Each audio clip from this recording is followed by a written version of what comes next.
opportunity to turn your Magic skills into scholarship dollars, and guess what? Your time is now. Welcome to the CSL MTG Arena League.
Hey everybody, welcome back. I am your host. My name is Rob Gonzalez, otherwise known as Rob AJG. This is the CSL Arena League, and I'm so happy that we are going to be able to present to you some of the top collegiate Magic out there, but it's a team event, and you can't have a team event if you're not talking about my guest. He is one of the most decorated, and actually, not one of, the most decorated Star City Games team player in their history, the Tannen Grace. What's going on, buddy?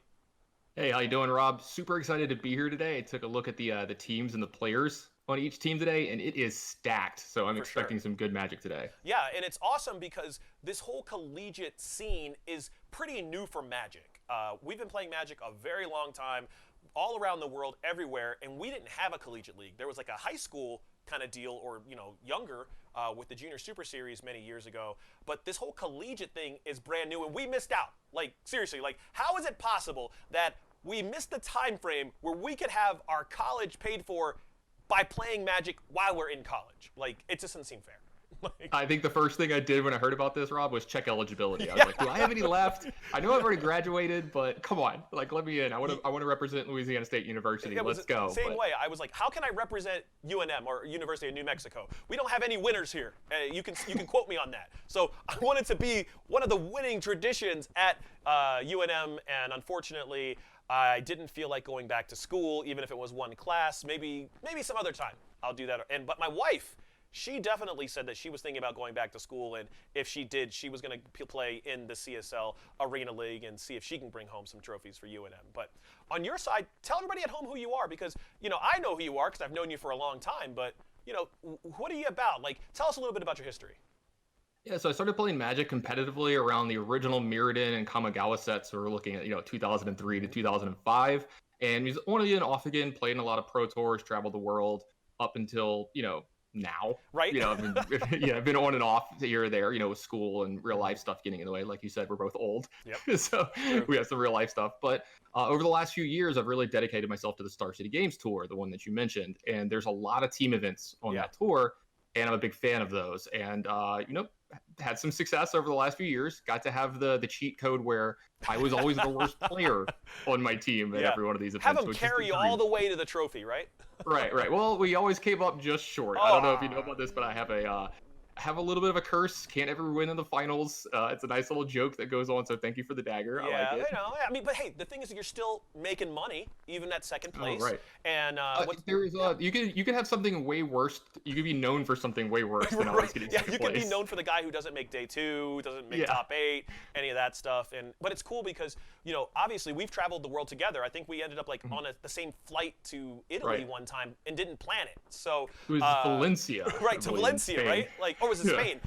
And so that's what's cool about Magic. You get to travel a lot, and for these collegiate teams, not only do they get to play against teams from all over the country, but they get to work with other really great sponsors who make these scholarship monies possible. So like, we obviously have CSL, who's doing really big things with this, but they've also partnered with GameStop. And GameStop, if you've ever traded in a game, you've ever pretty much pre-ordered a game, you probably did it at GameStop. So they are one of our really big sponsors, and I want to talk a little bit about what they bring to the table. So here we go.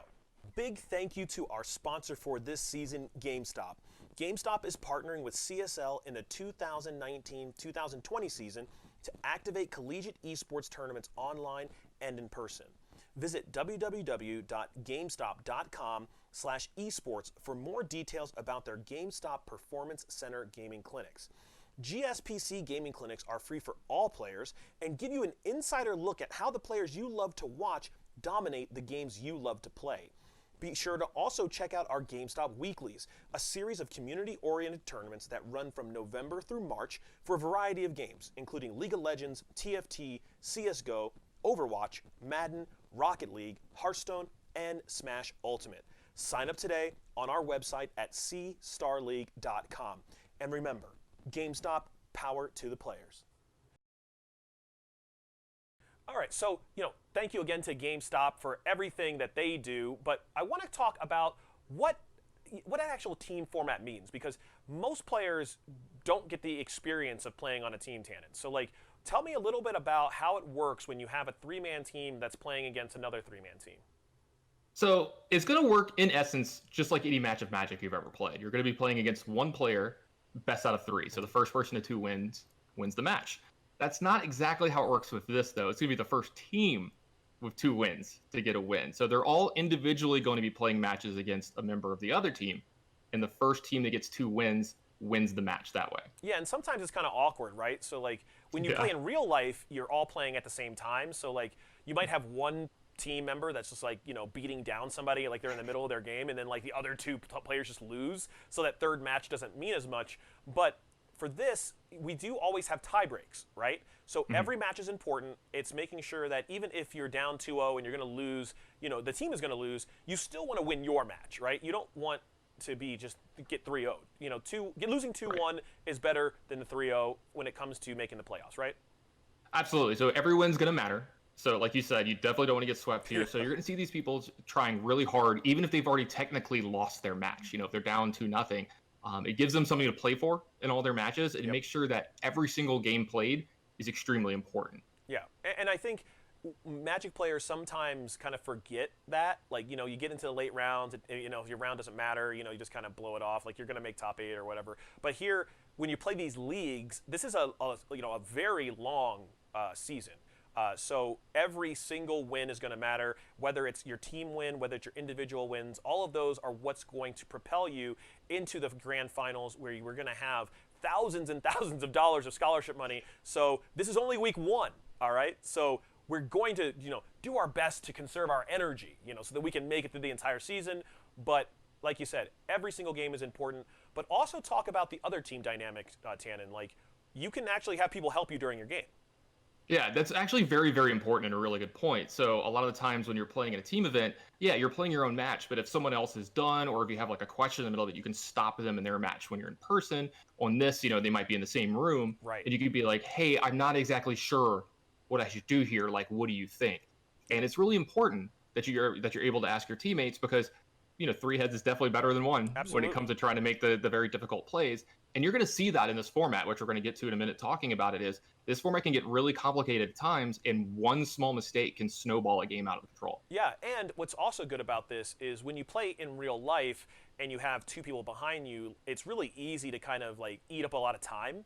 But on Arena, there's a clock, right? So right. you can talk all you want to, but you still got to be able to make plays.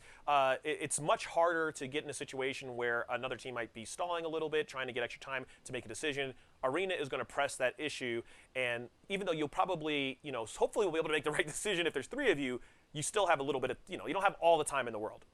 Right, and you're going to see the players really lean on each other in a way, either they're going to ask a lot of questions or they're going to ask none. Right. The way that we usually work about it. Yeah, the way we usually work about it is you trust your teammates, right? You're teaming with them for a reason, and so you're going to defer to them. Yeah. And we have a rule on the team whenever I play together is you're really not allowed to speak to your teammate unless they ask you a question. Yeah, that's how I am. I'm the same way. It's look, I know how to play this deck. I'm the one, I've play tested this more than probably all of you have done it, and it has my little tweaks. Now, if I get into a situation where it's a 50-50, Yeah. or I'm about to make like a really bad error, like just say stop something me. then, Yeah, please. slap me in the back of the head. Be like, dude, don't do that. Like you're about to lose the match for us, and because that'll happen. Like I mean, sometimes all three people can make the wrong decision. I qualified for a team pro tour that way, where a team really thought that if they did something in response, it was going to work. It didn't. They ended up losing, and my team went to the pro tour, and they were not happy with their teammate after that. But that's part of the game, and when you start seeing these players who are, like you said, some of these players, and we'll get into that here in a second, but these are not just your kind of, I don't want to say really amateur. I mean, they're amateur, right? They're not pros, right? But they're not your average Magic player that you kind of meet out on the street. So with kind of talking about that, I do want to get into our first deck list, and that's going to be from the University of Minnesota. All right, so we're going to start getting into the decks, and we don't want to get maybe too far into it. I mean, because we could talk about these decks probably for a couple hours just by themselves, but we're going to start, again, with the University of Minnesota, and we're going to look directly into the sun of Simic with Jackson Hicks. So, Tannen, talk to me a little bit, is with his deck, what do we see here that might be different? Is there anything, or is this kind of just like the stock version? So when you look at the core of the deck, this is the stock version of Simic Food. You see your Nissa who shakes the world, you see Wicked Wolf, you see Oko, you see Paradise Druid and Gilded Goose. All those cards are great. But this is where you're seeing the kind of spice that you were talking about earlier kind of infiltrate its way into the Simic Food deck. You're seeing two main deck Noxious Grasp and two Garrett Cursed Huntsman. So you're seeing a little bit of a splash of black in this deck to make it a little bit better in the mirror. Noxious Grasp kills every creature and planeswalker in these decks, and then Garrett is a nice top end and another mana sink for the deck that plays really well when you're going back and forth and trading resources. Yeah, and when we talk, it's funny because Magic players are always known to pronounce things differently. Like you're like Garrick, I was like, who is that? You mean Garuk? I don't know who this Garrett character is. Those Southerners and their words, but we do have this splash of black and being able to obviously go a little bit over the top, right? We talk about this in a lot of other formats. It's sometimes you need a card like Garuk or Garrick to be able to do something your opponent cannot do, right? Like be able to, cards like Noxious Grass, to be able to, let's just take a card, get rid of it. Get the creature out of here. Let's not worry about it. And Garuk and Noxious Grass do that. But what else with Garuk? Is it just for the destroy target creature, draw a card, or is there a real chance of getting that emblem up and doing it that way?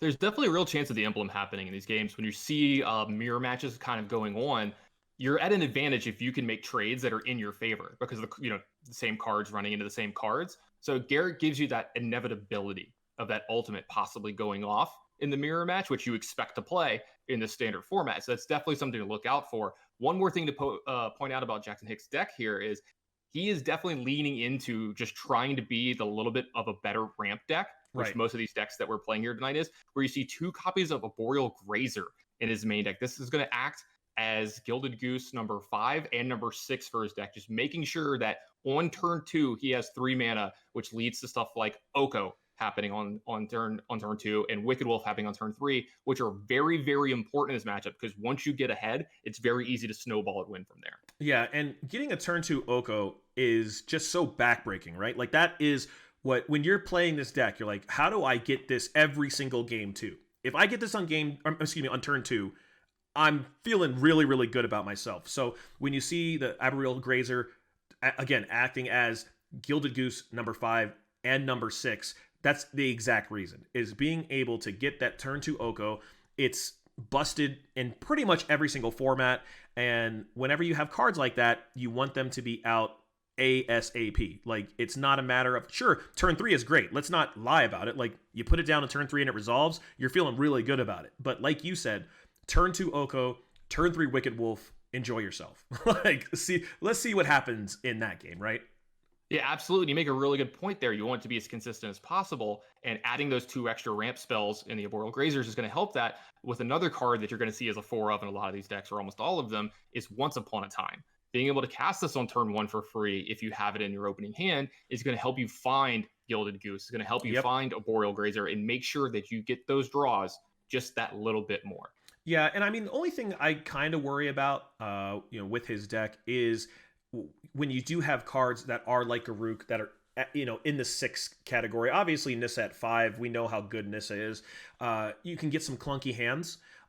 and he can make maybe turn 2 Oko, but can he make sure that he consistently sees that, get to the 4th mana, make sure that you get into the 5th mana for Nissa, and then that 6th mana for Garruk? That's the biggest concern I would have looking at this right now. And I understand that, you have the Grazer, but the Grazer needs to make sure that you have to have a land in your hand, right? It's not like it's not as sweet as Gilded Goose, right? Like, definitely. But it definitely it helps to smooth things out. It does act as a little bit of fodder to be able to block a little bit. It can obviously block any 2-power creature all day, and you just kind of see what happens from there. So that's going to be Jackson Hicks's deck, but then we're going to go ahead and move into Islandfelt, and he's also playing the Simic Food deck, but he's playing, it looks like a couple little different cards. And when we play team events and you're all playing essentially the same idea of a deck, how is it that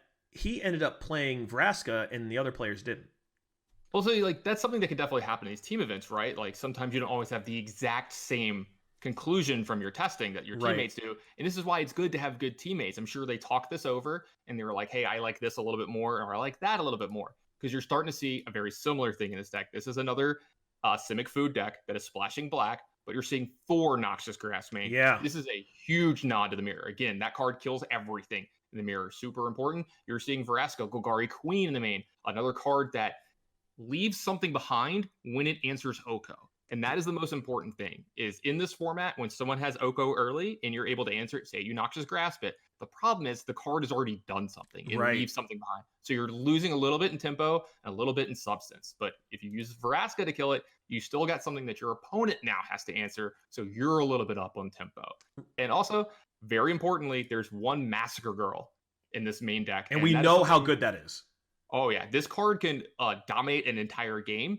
And depending on where the matchups are, if any of the decks on the other team are creature based, this can win a game all by itself. Yeah, and it's always nice to have that out, right? Like you can always say, I've got at least one Massacre Girl that could really just dominate this board.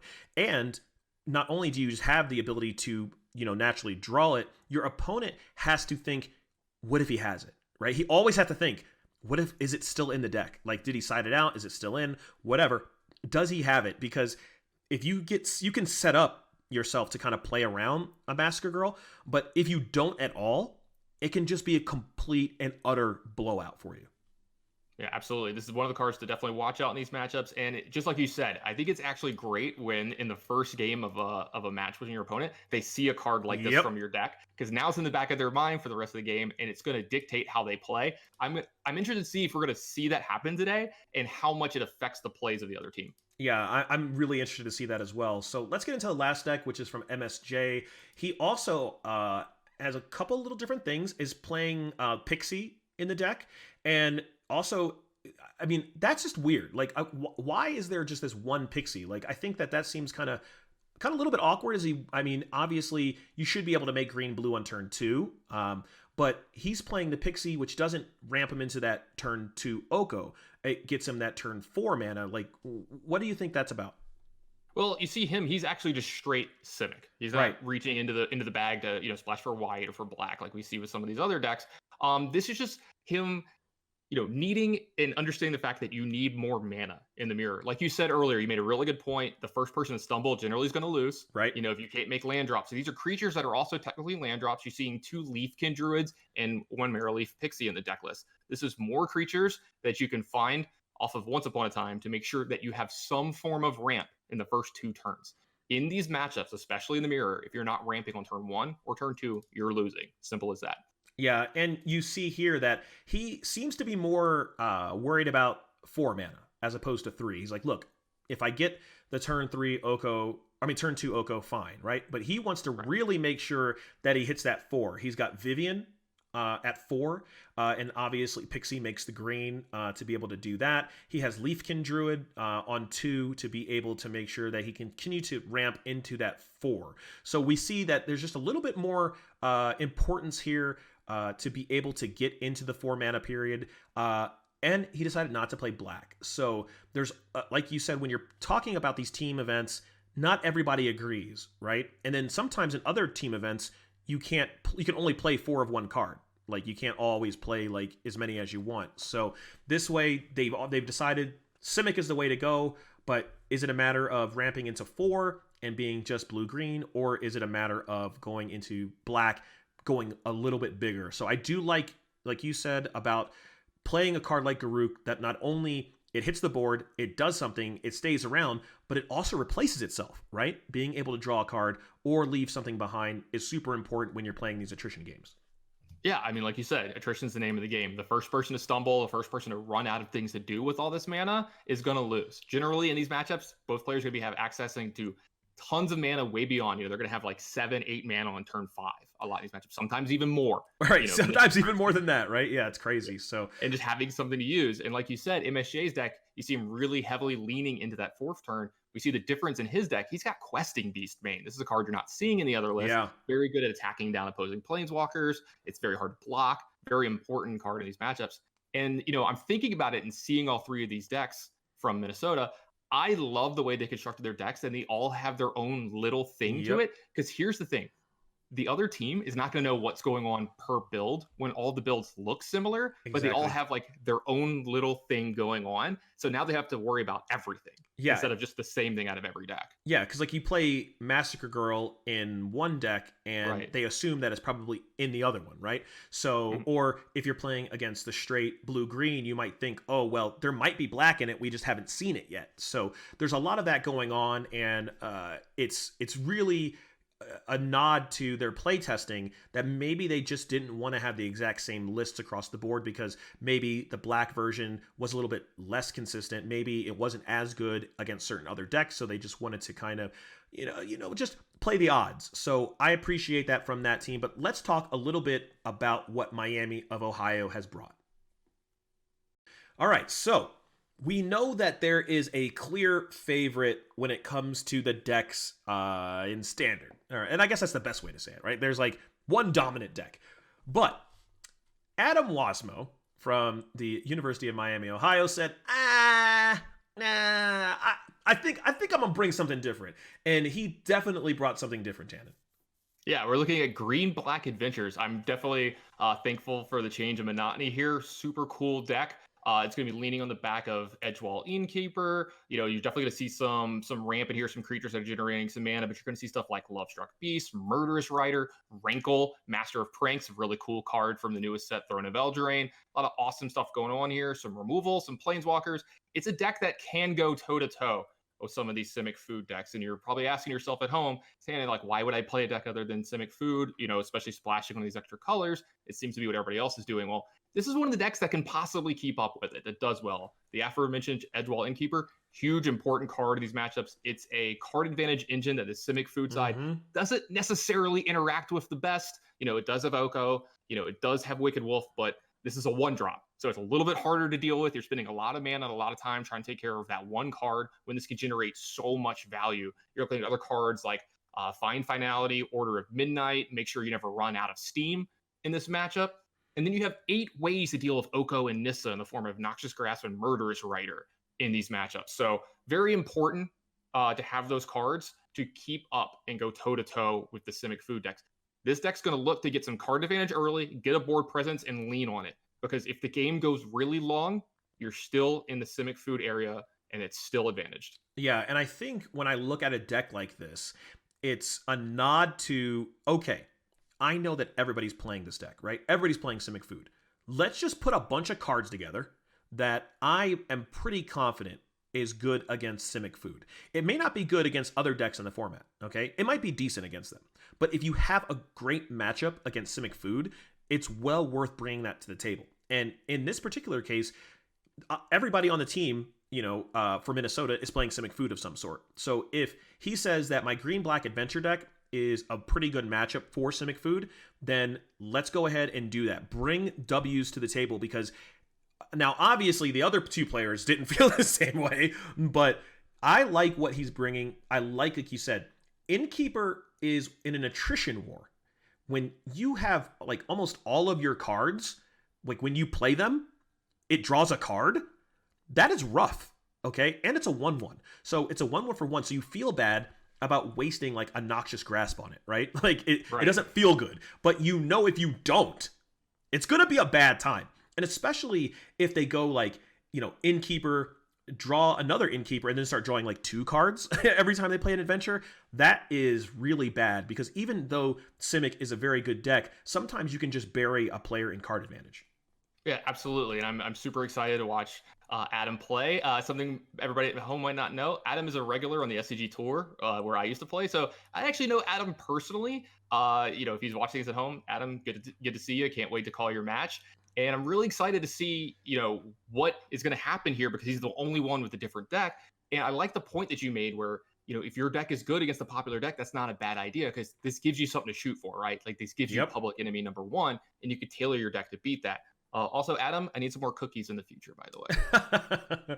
All right. So our other 2 decks that we're looking at, we from University of Miami, we have Tyler, who's also playing, looks like just normal Simic here. I don't see anything really out of the ordinary, but I do see white for... Actually, let me rephrase. That is out of the ordinary. I haven't seen a Deputy of Detention in Simic in a minute. Yeah, so this one's going to have a little bit of a splash while we saw black on the other side of the University of Minnesota, the University of Miami. We've got some white cards splashed in here with Deputy of Detention. This is a card that was like pretty popular in this kind of deck prior to the banning of Field of Dead. You need to be able to answer a large swath of zombies when they come into play to make sure that you can attack through it. It's going to be playing a different kind of role in this matchup. It's going to be removing planeswalkers from the other side and other things like pesky permanents. The problem is, you can kind of get blown out with this card in play. Yeah, you get to answer something, but it gets picked off by Wicked Wolf really well in this matchup. So it's definitely going to be something that can be a very swingy card in this matchup. Robert, I definitely want you to watch out for this one, because it's going to have big impact when it comes into play, but they're going to be holding their breath that this card survives for more than one turn and keeps those pesky permanents off the board. Yeah, and I was going to say, it is really a rough beating when you start playing cards like Deputy of Detention, and in previous formats it was the same way. Like when you are taking another creature out with a creature, it's only a 1/3. Okay, this isn't like it's some big bodied baby out here. Like it's not a 4/4 or 5/5. It's not a 0/7. It you can easily do 3 damage to this, and that can produce some really, let's just say, bad interactions for you when your opponent knows it's coming and you don't. And he also is playing white because he's got Tolzamir in the sideboard. You want to talk a little bit about that and why that's here? Because we also see Knight of Autumn in white and then Glass Casket. Yeah, just some early removal in the form of Glass Casket, Tolzamir. Another big body that can be put on the board. It leaves behind 2 bodies here. So if something does happen to it, if it does get Noxious Grasp, it still leaves the token that comes along with it. And it's just another card that fights. It works really well with Wicked Wolf. The Wolf synergy is a thing here. Yep. Because in the mirror, you're going to see these guys trying to keep each other off as much mana as possible. You're going to see stuff like Deputy of Detention trying to hit the mana producers on the other side, stuff like Gilded Goose. You're going to see them try to fight Gilded Gooses and Marilix Pixies and any of these cards that are producing mana, because like you were talking about earlier, whoever's got the mana advantage probably got a pretty big advantage in these matches. Yeah, and you do like the ability to, whenever a wolf enters the battlefield under your control, you gain 3 life and that creature fights, right? So you can you have like some really interesting interactions, obviously, with Wicked Wolf, where you can fight twice, that's just like, that's kind of gross, right? Like you get to put it into play, make sure you can sacrifice that food, be indestructible, maybe depending on, like you said, there's sometimes you have a lot of mana and then you can like Tolzamir and fight. It's just gross. So, and these Wicked Wolves get big. I mean, it's not uncommon to see, 6/6, sometimes 7/7 Wicked Wolves running around. So being able to fight again when you play another Wicked Wolf or you play, the Tolzamir, all of that is what you want to be doing. So, but again, there's a reason that most people don't play white. And then I also see this splash for Voracious Hydra. Like, I know it has trample. I know it's a mana sink, but is this really better than some of the other options that are out there? Yeah, I mean, it's just a green card, a lot easier on the mana. You don't have to use the blue or the white. It's a good mana sink, like you said. It's just a big, huge threat, but it's just another card that fights. So what you're seeing here, and the way that a lot of these decks are constructed, is almost nothing is just like as it is on paper. What you're seeing is all these cards either generate a huge advantage or leave something behind. It's all about resources in this match. And Voracious Hydra is another card that is good early because you can use it to kill off, a goose or something, pick off a mana creature, or later in the game, kill a big creature like a Wicked Wolf if you have enough mana to fight there, and then leaves behind a big body to start attacking planeswalkers or the opponent's face. Yeah, I totally agree. So let's get into our last deck. We're going to talk about Mr. Multani's deck. Also playing straight Simic. I don't see any white here, no black. But for this looks like as pretty much as straightforward as you get, except he said, hey, we know that there is a lot of Simic food out there. So we have 4 Disdainful Stroke. And Disdainful Stroke, you can just look through the list. The cards that you want to stop, obviously, besides Oko, being able to counter Anissa game 1, being able to counter Wicked Wolf game 1, that just, it just goes a long way.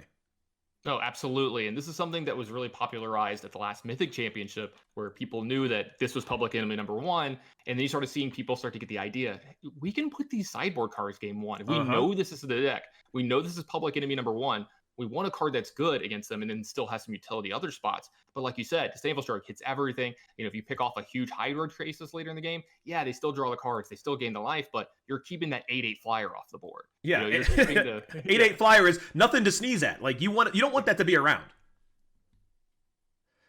And so what I also was looking here is in the sideboard, there's this Ashiok, and I guess that does count as splashing black. But like it's an interesting sideboard card. Like I'm not sure why that's here. You know anything about this? This is not something I expect to be brought in or used today. So this is definitely for a couple of the other matchups that you would see in Standard. There's really, I don't think, any kind of edge that this one's going to gain in this matchup because you're just pulling to the board so much. I know that Ashiok is a Planeswalker and goes to the board, but it doesn't affect the board. Right. And that's what you're really trying to do in this matchup any times that you're playing mirrors, because obviously he's going to be playing a mirror because the other team is playing all Simic food. So definitely not something that's probably going to come up today. Yeah, it was just interesting to me because I haven't seen Ashiok really in much. But it's going to, I think when I look at all of these lists, it just seems it's going to be very interesting to see how they sideboard and all of that. But again, we talked about the decks, we've talked about what's going on, but obviously, we're going to have to probably make a prediction. So let's kind of talk about that right now. All right, we are ready to get into our first game. It's going to be the University of Minnesota, MSJ, versus the University of Miami, Ohio, Mr. Multani. And I'm pretty sure that we are going to be on the side of Mr. Multani. So we're going to see his opening hand, and let's see what he's got. Looks like I see good mana, Disdainful Stroke, Krasis, Druid, and Questing Beast. What do you think about it? We keeping this one? Yeah, we're definitely keeping this. This is one of the hands that you want in the matchup. We're on the play. We got a 2 mana accelerant into a 4-drop, so this looks like a turn 3 Questing Beast. And you can follow it up with a Disdainful Stroke here, depending on how much mana your opponent has. We talked about this a lot in the pregame, that how important Disdainful Stroke was going to be in this matchup. So we're going to see how Mr. Multani is going to fit it into his curve this game, but you definitely got to like this opener. Yeah, the only thing that's a little bit hurtful is that he doesn't have any Planeswalkers, right?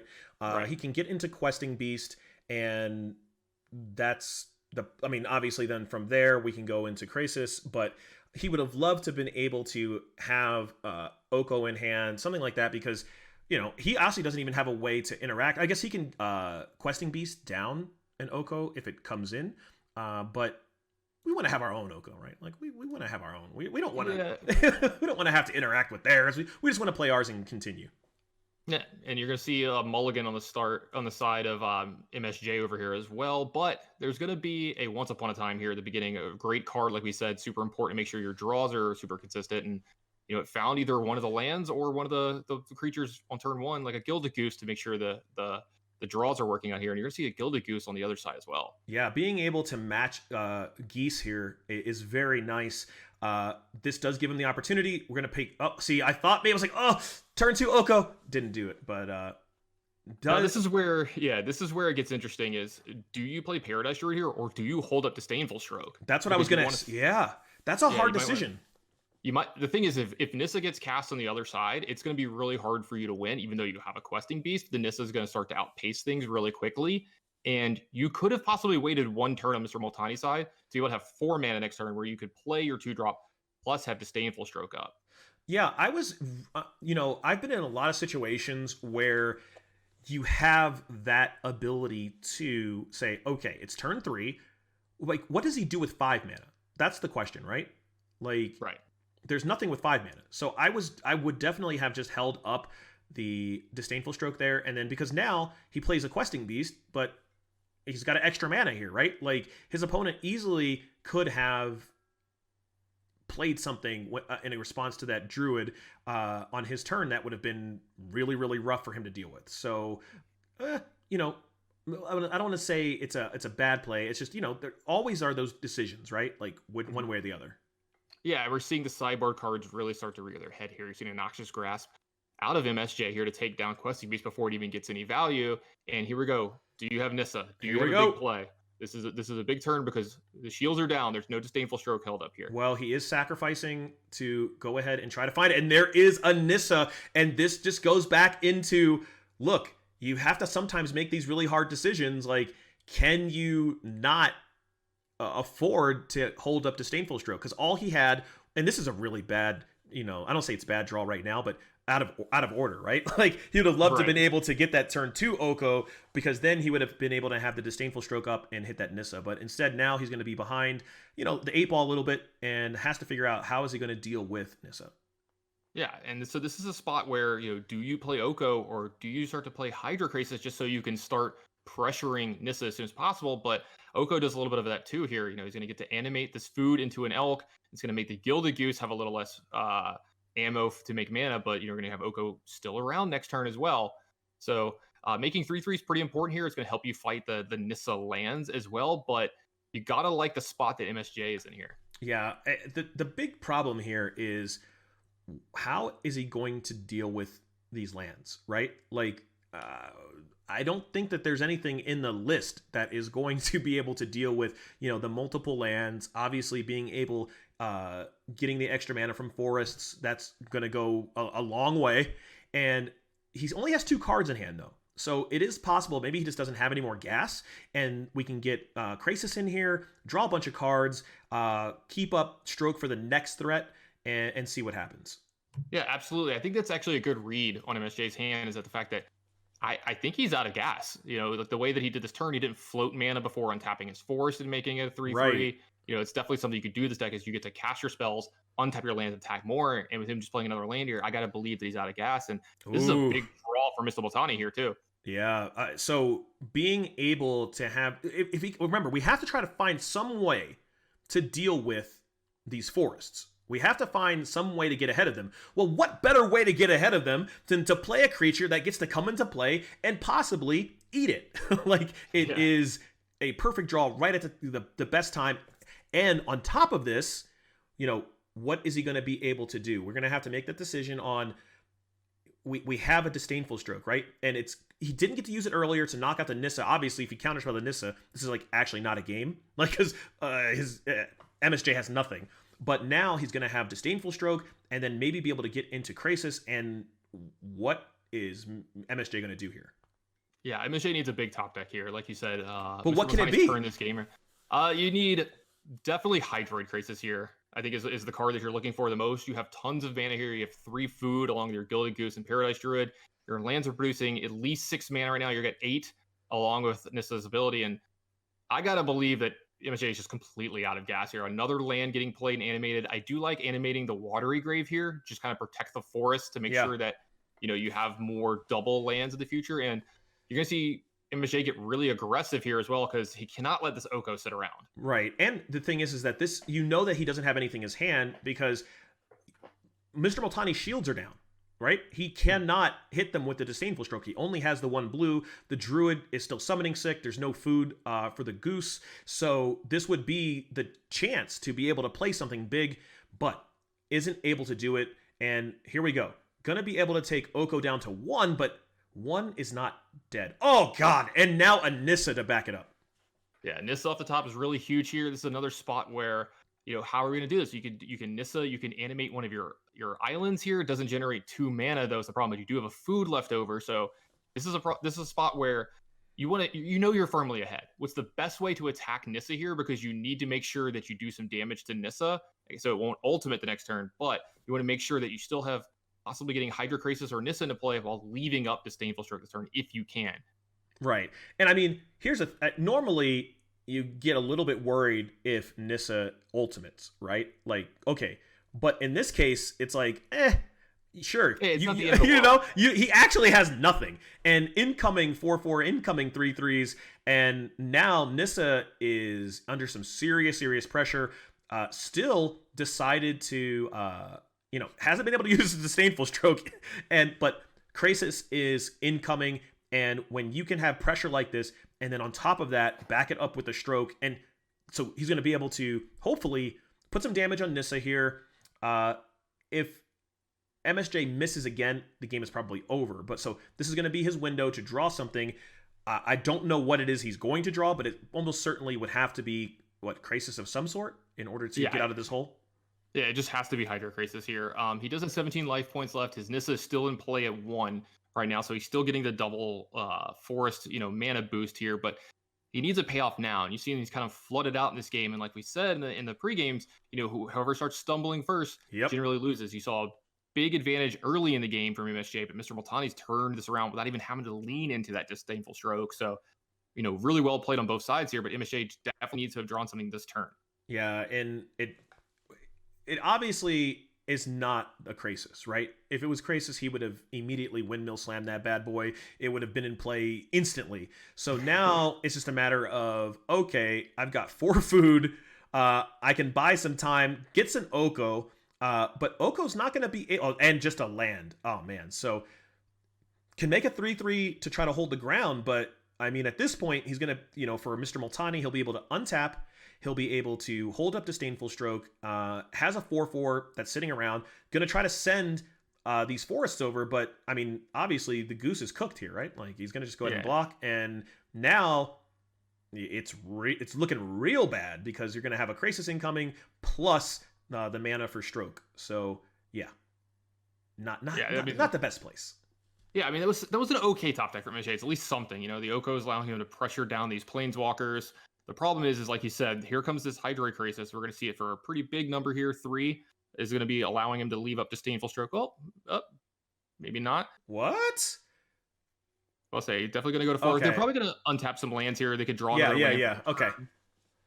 That makes sense. Yeah, because he'll be able to, with a 4, almost certainly pick up a land. He does. And it's a breeding pool, which is perfection. So he will be able to, if he wants, he's at 17, he's got plenty of life, can put the breeding pool into play, have Stroke up, and then now it's just a matter of how does he want to do with these playing, or what does he want to do with these Planewalkers? Yeah, he's got a couple of choices. What he could do is play the breeding pool here tapped and then animate it to untap it, but this way he gets the double spell here. He could Paradise Druid plus hold up Disdainful Stroke this turn. It's got to be something he's definitely interested in, or be able to attack, in which I like this here.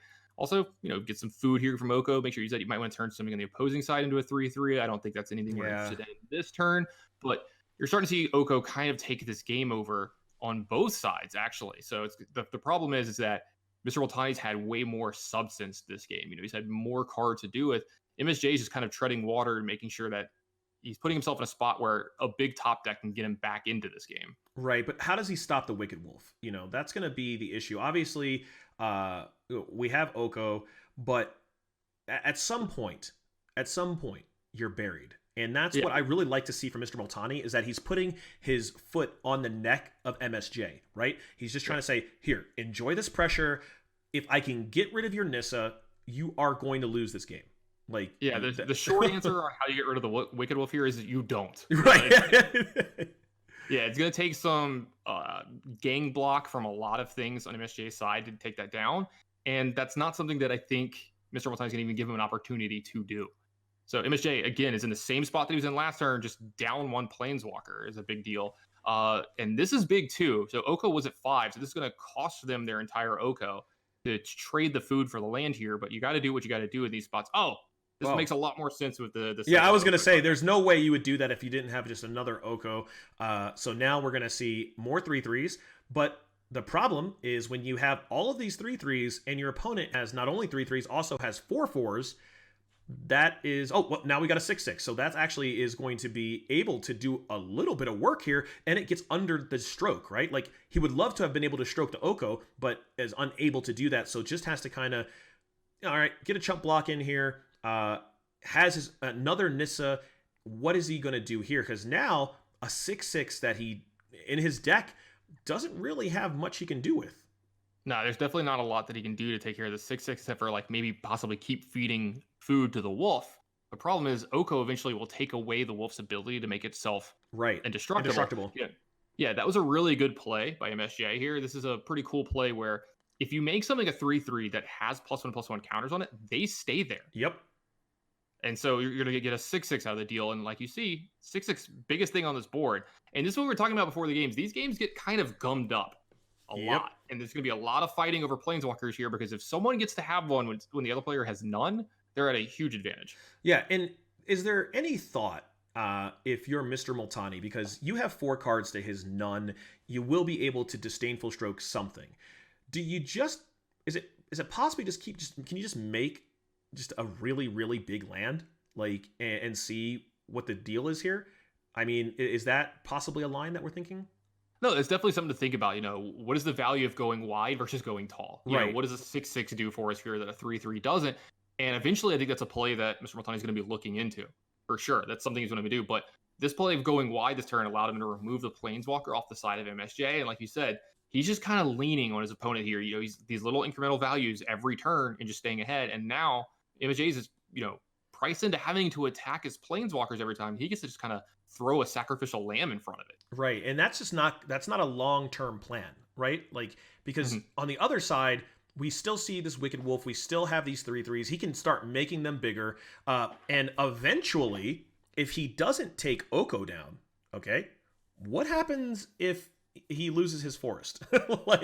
Getting your forest exchanged is game. So now see, there's actually a big play that could possibly happen here, Mr. Multani. I think they're considering is that they're going to do the same kind of play that MSJ did earlier, where they're going to give up their Oko to remove one of the best creatures on the other side of the board, probably the 3/3 land here, and then follow up with another Oko of their own. Yeah.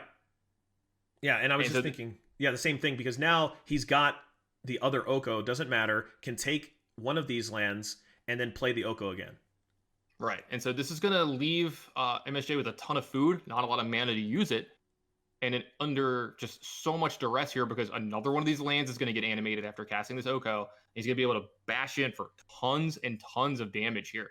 This Oko is just going to make a food, doesn't have really anything to animate unless it wants to make one of the lands a 6/6 like we were talking about earlier. But yeah, let's say I like just making a food here. There's not a lot of ways that it can be attacked. MSJ is going to have to be on the defensive after this turn. In fact, I wouldn't be surprised to see a concession sometime soon if there's not a huge top deck on the side of MSJ. Yeah, and this is just the decision. It's like, do we want to go wide or do we want to go tall? And he's decided wide in his playtesting has worked much, much better. And because he has the 2/1 blocker, he knows that going wide will work a little bit better. But he says, I don't need to send everybody. I just need to deal with this 6/6. If I deal with this 6/6, it's a wrap. We don't have to worry about it. Wolf. Yeah, he's going to have the Wicked Wolf left back on defense if he wants. He's still got food to feed it to make it indestructible. This play also allows him to leave up Disdainful Stroke as well. So all bases covered here for Mr. Multani, and there's the concession that we thought was heard. Yeah, but I want to give it, to MSJ, because there were multiple times in that game where I felt like it was over, right? And then he ended up making a couple of nice draws, staying in the game, and giving himself the best opportunity to win. And I think one of the things that for a lot of Magic players that they don't understand is we all deal with bad luck. That's just part of the game. It's how do you give yourself the best chance to win those games where you have bad luck? Because if you just tilt off, that's it. You're not going to win at all. You're just going to end up conceding as it is. But if you can win, let's say if you play that game back 20 times, maybe 7 of those times, because of the way he played, he would have given himself a chance to win and does win. So I really did like that he stayed in the game, played to all of his outs, and waited till the very end. So very good play. Yeah, absolutely. And you definitely saw, you mentioned this, you saw him make plays that were winning plays, even when he was behind. He wasn't making plays not to lose. He was making plays to win. And that's the most important thing, is playing to win. Because if you played, not to lose, you're probably still going to lose a good bit of the time as the game goes on. You know, the more and more you play with it. So definitely like the way that MSJ played that game, just a little bit flooded too much in that early game, and Mr. Multani had just too much board presence, which is, as we said, the huge key to this matchup. Yeah, now we're going to talk about the disdainful stroke fight. We're going to talk about how do we do these turn 2 and turn 3 plays, right? Like, do we need to be ramping our mana and giving our opponent the ability to maybe play Questing Beast or Wicked Wolf or any number of different things, maybe even Nissa, or do we hold up the stroke, right? And then also, it's when do we bluff stroke, right? Like it's a little really game. Important.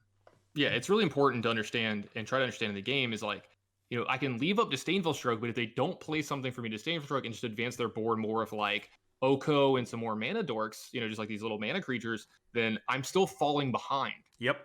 You know, if I'm not advancing my own play. And as you saw, Stroke can be good on multitudes of turns as the game goes on. So there's always that dichotomy there. Like you're trying to figure out, you know, like which way do I play more passive here to leave up Stroke, or do I advance my board state? Generally, the correct answer is you advance your board state more unless there's a card that you're like, I just can never beat here.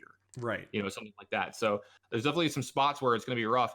It's going to be a little bit easier to not leave up Stroke here since they brought in Aether Gust and they can return some of these permanents to the top of the deck of their opponent. So they don't just, you know, have to be like, well, if I don't Disdainful Stroke on the way down, I can't remove it once it's in play. This gives them a little more play out of that. Yeah, that's an automatic mulligan, and this hand a lot better. This hand is much better. Going to be able to play Forest, Goose, Oko, and there's really not much you can do about that. That's going to be able to sneak under the counter power. There's a Once Upon a Time from MSJ, but it's just going to depend. Will MSJ be playing his own Goose here? He does. Yeah, and you saw Once Upon a Time's actually come out of Mr. Multani's deck. They're still in MSJ's deck. He's a little more sideboarded game 1 as well with the configuration of his deck, and that leads to more consistent turn 1 Gooses. Mr. Multani, if you're just going to have it in your opening hand, why even need the card? Right, yeah, no big deal. I mean, I already got it. Yeah, and so let's see. This is the first big check of the game. Let's see if MSJ has a big play here or is just going to advance their board for you know, just more mana creatures, or do they have a big play like something like turn 2 Oko? Right. I mean, is there a bigger play than that? I mean, isn't that... No, absolutely not. Especially when you have a Goose sitting around. I mean, like, obviously you're going to have Goose if you have a turn 2 Oko, but the fact that you're just making food for free every turn, plus you're threatening that -5 of, here, I'll give you one of my food. You can have it. I'm going to take something of yours. And generally that transaction is not good for one of the two people. Right. And so the question now for him is, okay, so he plays Once Upon a Time. I was going to say, it looks like MSJ is in mana trouble again, but it was a question of whether or not he had a Aether Gust or not, right? Like, because he can interact with the turn 2 Oko if he has the Gust. But in this case, not a conversation. Turn 2 Oko incoming. Yeah. And, I mean, this is something that's interesting. MSJ's hand probably has either sideboard cards or very impactful cards in the mirror. Yeah. You know, he's probably got already cards that are all very, very important if he's going to keep hands like this, where he's going to struggle on mana and have to make a play that early to make sure that he ensure that he gets his land drops. But I've got to wonder the strength of MSJ's hand. There's no lands in it, but that means there's 4 spells on the other side of the board. Yeah. Yeah. And the problem is that he knows that his opponent definitely has Disdainful Stroke there, right? He knows his opponent is probably bringing in Gust as well. I mean, he doesn't know that he has them both, but there's just got to be... You can assume, yeah. You can assume that he's got at least one of them. And now he's going to be able to play this aggro game that MSJ has no game against right now. Because the only play he's going to be able to get under... Well, I mean, what can he get under Gust and Stroke in the deck? Like, there's nothing. There's literal nothing. So this next turn is essentially dead for him. And then here comes a third Goose. Excuse me. He will be able to get a Goose. So a little bit of the emotive nice here for Mr. Multani. Exactly. A little cheeky sportsmanship. I like it. Yeah, we've got 5 geese on board, 3 from MSJ, but they are doing really nothing. They are ramping into exactly 0, and so, but for MSJ, he might also have multiple counter spells, and that is something that is real life. But the problem is, real life for MSJ is included with food that is super mad at him and coming to have a conversation. This is becoming a food fight. There's geese everywhere. There's food getting animated into 3/3s. This is a very enviable position to be in for Mr. Multani. I mean, he's got Oko up to 8 already. So at any point in time, he could do one of the steal, -5 abilities on Oko. He's getting to attack MSJ's life total here, but he's also getting to leave up, like you said, Aether Gust and Disdainful Stroke every time. He could even play a Paradise Druid this turn if he wanted to, but it looks like he's going to leave up both spells instead. Yeah, maybe and get to activate the food ability. Well, yeah. I like it. He sees a mana screwed opponent. He doesn't have that much mana himself, but he is able to just press this advantage. Oko comes with an army. He makes the food gets angry, and you see a bunch of geese just sitting around. It's like the worst Thanksgiving dinner you could ever have. Oh, it draws a Temple of Milady, and that, like, you don't want a scry land right now, right? Like, you would prefer that you can have an untapped land here. So 4 cards in hand. Anything that is bigger than 4 is getting sent to the graveyard, like a Wicked Wolf. It's just a matter of which does he use. It's almost certainly going to be Disdainful Stroke, and he can save the Gust for something else, but maybe not. Yeah, so like you said, the Gust is a little more ubiquitous. It can hit any of the green stuff later. It can't hit anything that's blue, but I don't think there's really too much that, right. I think they're going to talk this over which one, and it looks like they're actually just going to let Wicked Wolf resolve here. Willing to give up a... Okay, this is actually a sweet play, too. It's pretty much the exact same as counterspelling it. Yeah, I mean... why do it that way, though? I don't think there's anything. You maybe get a little bit of information. What's he going to fight? Is he going to fight a food? Here's the thing. It actually can work in their favor. If MSJ had played Wicked Wolf, targeted one of the foods, and then sacrificed the food, you get to Aether Gust in response, and you get to actually get the food along with the spell. Right. Okay, that makes sense. But I still think that, like, I mean, obviously that's a very incremental advantage there, just to basically get rid of food. Oh, Lord. His own Wicked Wolf. But what I was saying is, like, that's kind of like a little incremental advantage. I'd rather just Disdainful Stroke there and have the ability to hit any green spell. Like, I can hit the Oko if MSJ were to play it. So I'm not too terribly fond of that. But it doesn't really matter here because there's still 3 3/3s that are coming in. He can play... I can't play the Wicked Wolf because he doesn't have the 4th mana. But he can still play Paradise Druid here. He can just... I mean, I think it's obviously Paradise Druid here, because he doesn't... Can he... How does he... Oh, he can make a food.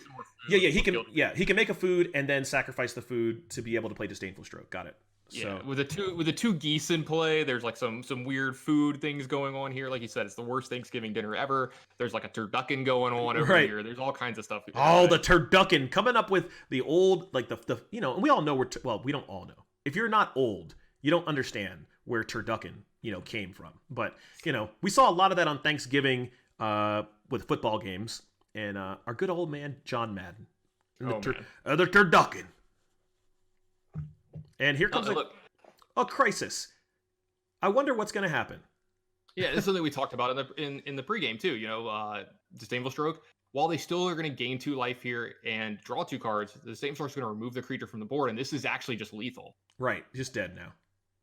But even if that were to even if that would have resolved, I mean, what happens there? He's still going to take 9. Right. Yeah, Wicked Wolf is still going to be able to take care of all the Oko things. You got to make a play, right? You can't just concede on MSJ's side. So we see a little bit of some mana problems happening on MSJ's side and kind of flooding out in game 1 and then not enough to do early in game 2. So a little bit of each side led to what seemed like an easy victory for Mr. Multani. Yeah, and it happens. If your opponent is not really seeing that much mana, but you have to really credit Mr. Multani for playing aggressive, keeping his foot on the gas so that his opponent could never get back into it.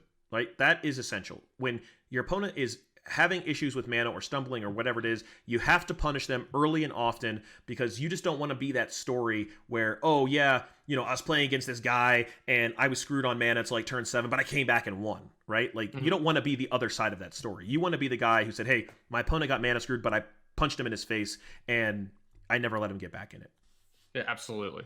So that is going to be our first match. It is a 2-0 for Mr. Multani over MSJ, putting Miami of Ohio up 1 game. So we're going to get out of this for a little bit, talk a little bit more about what's going on in this match, what happened, and then talking about our next match. So yeah, we'll be right back.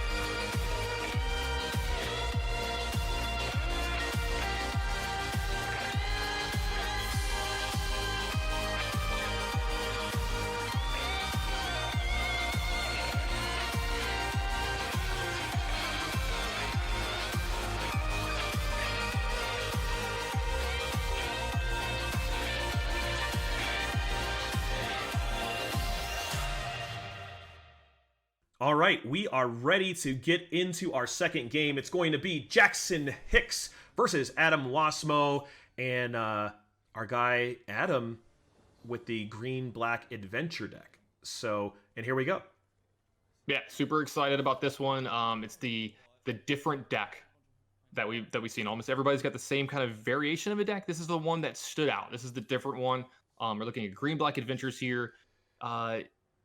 The opening hands are going to be a little more stressed on the green-black side. You definitely need to find something like Innkeeper. Yeah, I was going to say, once turn one Innkeeper, absolutely. Yeah, you need something very powerful going on early, because the other deck is definitely more powerful than you as the game goes on. You don't have Hydro Traces. You don't have Nissa doubling your mana. And so it's going to be very, very important.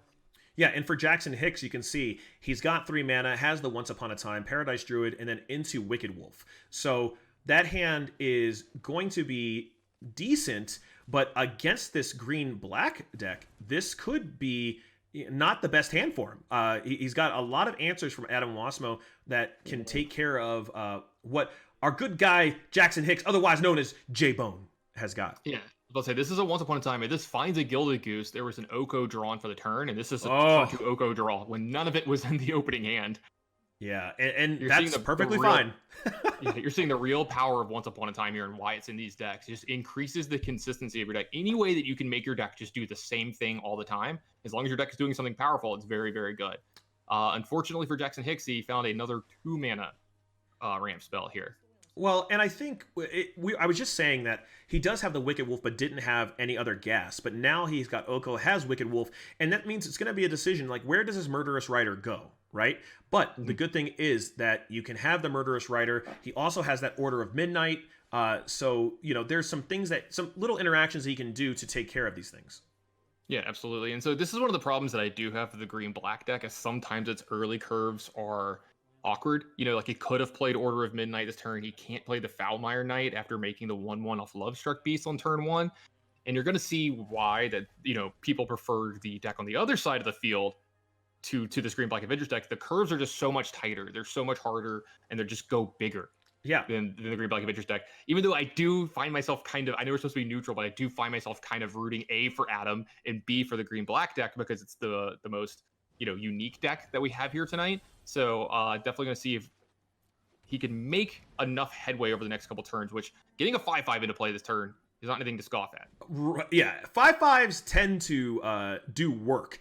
And what's also good about this is we want to make it so that for Jackson Hicks is we don't want all of his decisions to be easy. We want him to make some hard decisions. So when he plays Oko, what is he going to do with it, right? Like, well, there's a couple of different things here. Like, you could play Oko this turn and have Leafkin Druid to block for it, but that's kind of like not the best thing in the world. I don't really be chumping this turn. What you could do is you possibly could spend all 4 mana playing Wicked Wolf this turn and fight the 1/1. And if Adam doesn't have another 1/1 in his hand, then Lovestruck Beast is actually a card that's not doing anything on the board. It cannot attack if you don't control a 1/1. So I think that's going to be the play that they're going to go for the Oko here. Yeah, and that's what I was thinking. I mean, it's just hard to not do Oko, but right. I still like the idea, though, of, make it difficult. Make it a little bit hard. Make them say, we're not exactly sure of what we should do. And here, it's just a matter of, does he play the Murderous Rider? I think is that really a question? Like, I think that do you just ride it, or do you attack?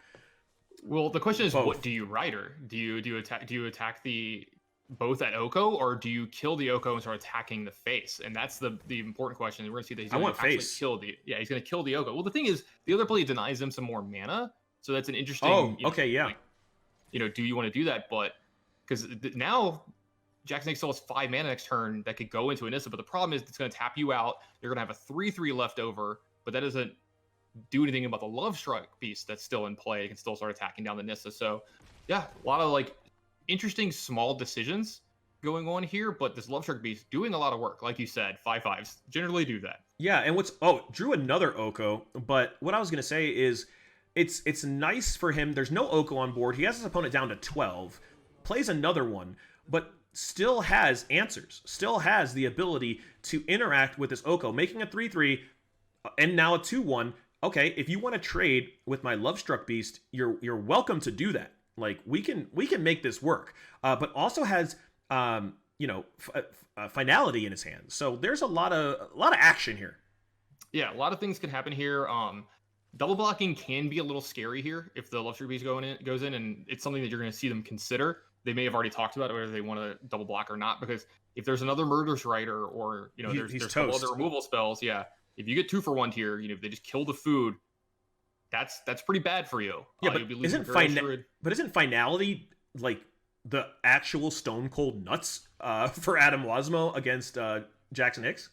Yeah, we'll have to see if he can make it up to 6 mana. He's got 4 in play. He's going to play his 5th this turn. He needs a land next turn, so we'll have to see if that has on. You may see them lean into that really hard by playing a 2-drop here and then using Falmar Knight's other ability. I was going to say, actually, he's going to return Luxury Beast and play another 5/5 here. I like this play a lot, too. Right. He gets to play another 5/5 and then set this up to be able to finality his whole board, because for everybody at home, even if Wicked Wolf is indestructible, it's not going to stop -4, -4. -4 will still take him to the cleaners, as well as taking the Krasis to the cleaners, because it doesn't appear that he's going to be able to make it any bigger than that. Yeah, and you can see that there's a lot of talking going on the Miami of Ohio side. They're all probably in the same room playing together. You can see the way the cursor is being moved from permanent to permanent. They're talking a lot about, hey, like, how do you want to play this turn? What do you think we should do here? Et cetera, et cetera. Their last turn kind of spent their wheels doing some attacking and setting up to have another couple big boards at the turn down the line. This Wicked Wolf is going to take a big bite out of the 2/2 flyer here, though. So not sure, we could have maybe made some more plays to be a lot more aggressive in the last few turns and make sure that we have a bigger board presence, because the first couple turns you saw them kind of what a nice draw. Mm-hmm. Yeah, Murderous Rider taking care of Oko. This is big. We talked about this a lot in this matchup, that Murderous Rider is going to go a long way. Yeah, and this is when you play a deck that you are saying is going to be better than a certain deck, it's because of cards like this. He knows he has all of this action in his graveyard. His opponent can't interact with all of that, and still has this finality. Like, finality is going to be crushing. He just has to decide, when does he want to play it? Does he want to play it now? Does he want to wait a little bit? Because he's only going to get 2 +1/+1 counters. So he can play the Lovestruck Beast, make it bigger, right? And then kind of go from there. But he has to be able to, I don't know. I'm interested to see how he plays this finality. Yeah, it's gonna be interesting to see, because the thing is never mind. It's we're gonna get them all, right? Yeah, let's say if he does it this turn, he's actually able to sweep up the whole board. One of the Wicked Wolves will survive because it'll be a 5/5 here, but with this Edgewall Innkeeper draw, I think you're going to see them kind of shift into every spell they're going to cast now. Every one of these creatures that they're casting from miniatures is going to draw a card, and you see there's only 1 card on the side of Jackson Hicks. So if it's not a big time spell, which we see it is, but if it's not, it's going to be hard for them to keep up with the card advantage that this is going to be generating over the next turn or two. Well, and it's not even that big. When we talk about Krasis, it's not that insane. I mean, we're talking about, so right now he can produce 5 mana? So a 3/3 Krasis doesn't do it. There's going to be a situation where he's going to be able to say, okay, I can finality and make a 7/7 beast, and then make the 1/1 necessary the next turn to be able to get it going. So it also still has double Murderous Rider. Yeah, let's say I think it's actually going to be. He could have done it for a little bit more if he wanted to use the food here. I was going to say he actually has access to 7 because Leafkin taps for 2 mana now. Oh yeah, you're right. Because of the amount of creatures that are in play. This does leave up Gilded Goose plus something else if he wanted to play another spell here, like if he drew a 2-drop that he wanted to play. I mean, you're going to see that these finalities are still good because they made this 4/4 Krasis. Yeah, and the other thing I was going to ask, and I'm not as familiar with it, does Jackson Hicks know that there's 2 find finality in these green-black adventure lists? Is that just a common That's a really good question. It's not super ubiquitous. It's not always in the list, but some play 1 or 2, and that's something that you need to have on your mind. And we saw their reaction when they played a 4/4. I saw one of them kind of roll his hands over his face, and maybe that's something they're thinking about. And this is another card that's big in this matchup too. Vivian Arcbow Ranger. You see the fight going on here, but if you could just start distributing +1/+1 counters and stuff and giving things vigilance and trample and stuff like that, it's going to be hard for the Minnesota team to win in combat, but looks like you're going to have another huge Krasis coming in here. Yeah, and look at the hand. I mean, he's still, for Adam Wasmo, still has a Noxious Grasp in hand. has the double riders in the graveyard, and now Krasis for 6, gonna refresh this entire hand, get this going, and now it's just a matter of, like you said, it's when you have these attrition matchups, it's are you gonna be able to outrace our 6/6s? Because he can't get rid of all of these beasts at once. Like, that's just not a thing. Whereas you can see here, the Innkeeper, which was one of the cards you said we needed to be watching out for, is going to work. Yeah, I think the Innkeeper's drawn 3 or 4 extra cards this game already. You're seeing the Lovestruck Beast get to 6/6, which is big enough to battle one of these Wicked Wolves eating 2 foods in the same turn. So this is a big deal. You're seeing just a gigantic board. And I love the way that Adam's playing this game, because he's putting himself in a situation where he has Find Finality as like his ace in the hole, right? Like if he ever needs to sweep up the whole board, he can, and he can get his creatures big enough with Vivian that they're not going to die to that. Or if Jackson Hicks starts putting all of his resources into taking care of these Lovestruck Beasts, they're just going to come back. Yeah, and is there any world where he's thinking that he can ultimate Vivian and bring in that Rankle? Because, I mean, Rankle destroys him. Like, Rankle, and I never really gave Rankle much love, but if he got to ultimate Vivian, bring in Rankle, Flying Haste, and then make him discard a card, lose a life, and sacrifice a creature, he can sacrifice a token, whereas, you know, and he's going to be ahead on life. There's just so much that he could do with that Rankle. I don't know that the game even goes that long. Yeah, but absolutely. That's definitely something to consider here. If you were to, top deck Rankle or go find it off Vivian's ultimate ability, then that's definitely something that would be huge on this board. Like, you're just trying to get the game over with while also constraining Jackson Hicks as much as possible from here. Yeah, and now it's just going to be a matter of, he can't get rid of this Wicked Wolf anymore. He can get rid of everything but the wolf, because there's still that other food. So he's going to have to try to find a way to maybe get him to use that other food somehow to make it 2 4/4s, but I don't see a line where that happens right now. Yeah, the Wicked Wolves are going to be doing a lot of work in keeping Jackson Hicks alive here. Nissa, who shakes the world, is actually a pretty big top deck here this turn. That's where he wants to go, because it's going to allow him to start playing multiple threats in a turn. He can play Nissa plus something like Once Upon a Time, Requesting Beast, and get a lot of value off that while making 3/3s that, while they don't rumble too well with the Lovestruck Beast, they're going to hold back a lot of the other board that Adam's got going on here. So you're seeing the resiliency of the Simic food deck really come into play here. And there's going to be a lot of extra mana here. So if they find that 3rd Hydroid Krasis off this Once Upon a Time, that's going to be for a lot next turn. Yeah, and that will almost, I thought he drew it, and it was a pixie. I was like, oh my god, he did it! It was a green-blue flyer, not the one we were looking for. Yeah, not the perfect one. But so now we're looking at, if he goes for it this time, it will eat every single card except for 1 Wicked Wolf.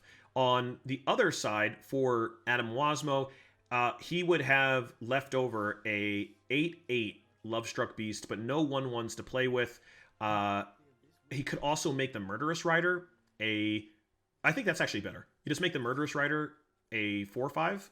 Yeah, that would be better. The problem is, like you said, there's no 1/1 left over here, and maybe that was something that Adam should have thought about as possibility of the next 3 or 4 turns on the line.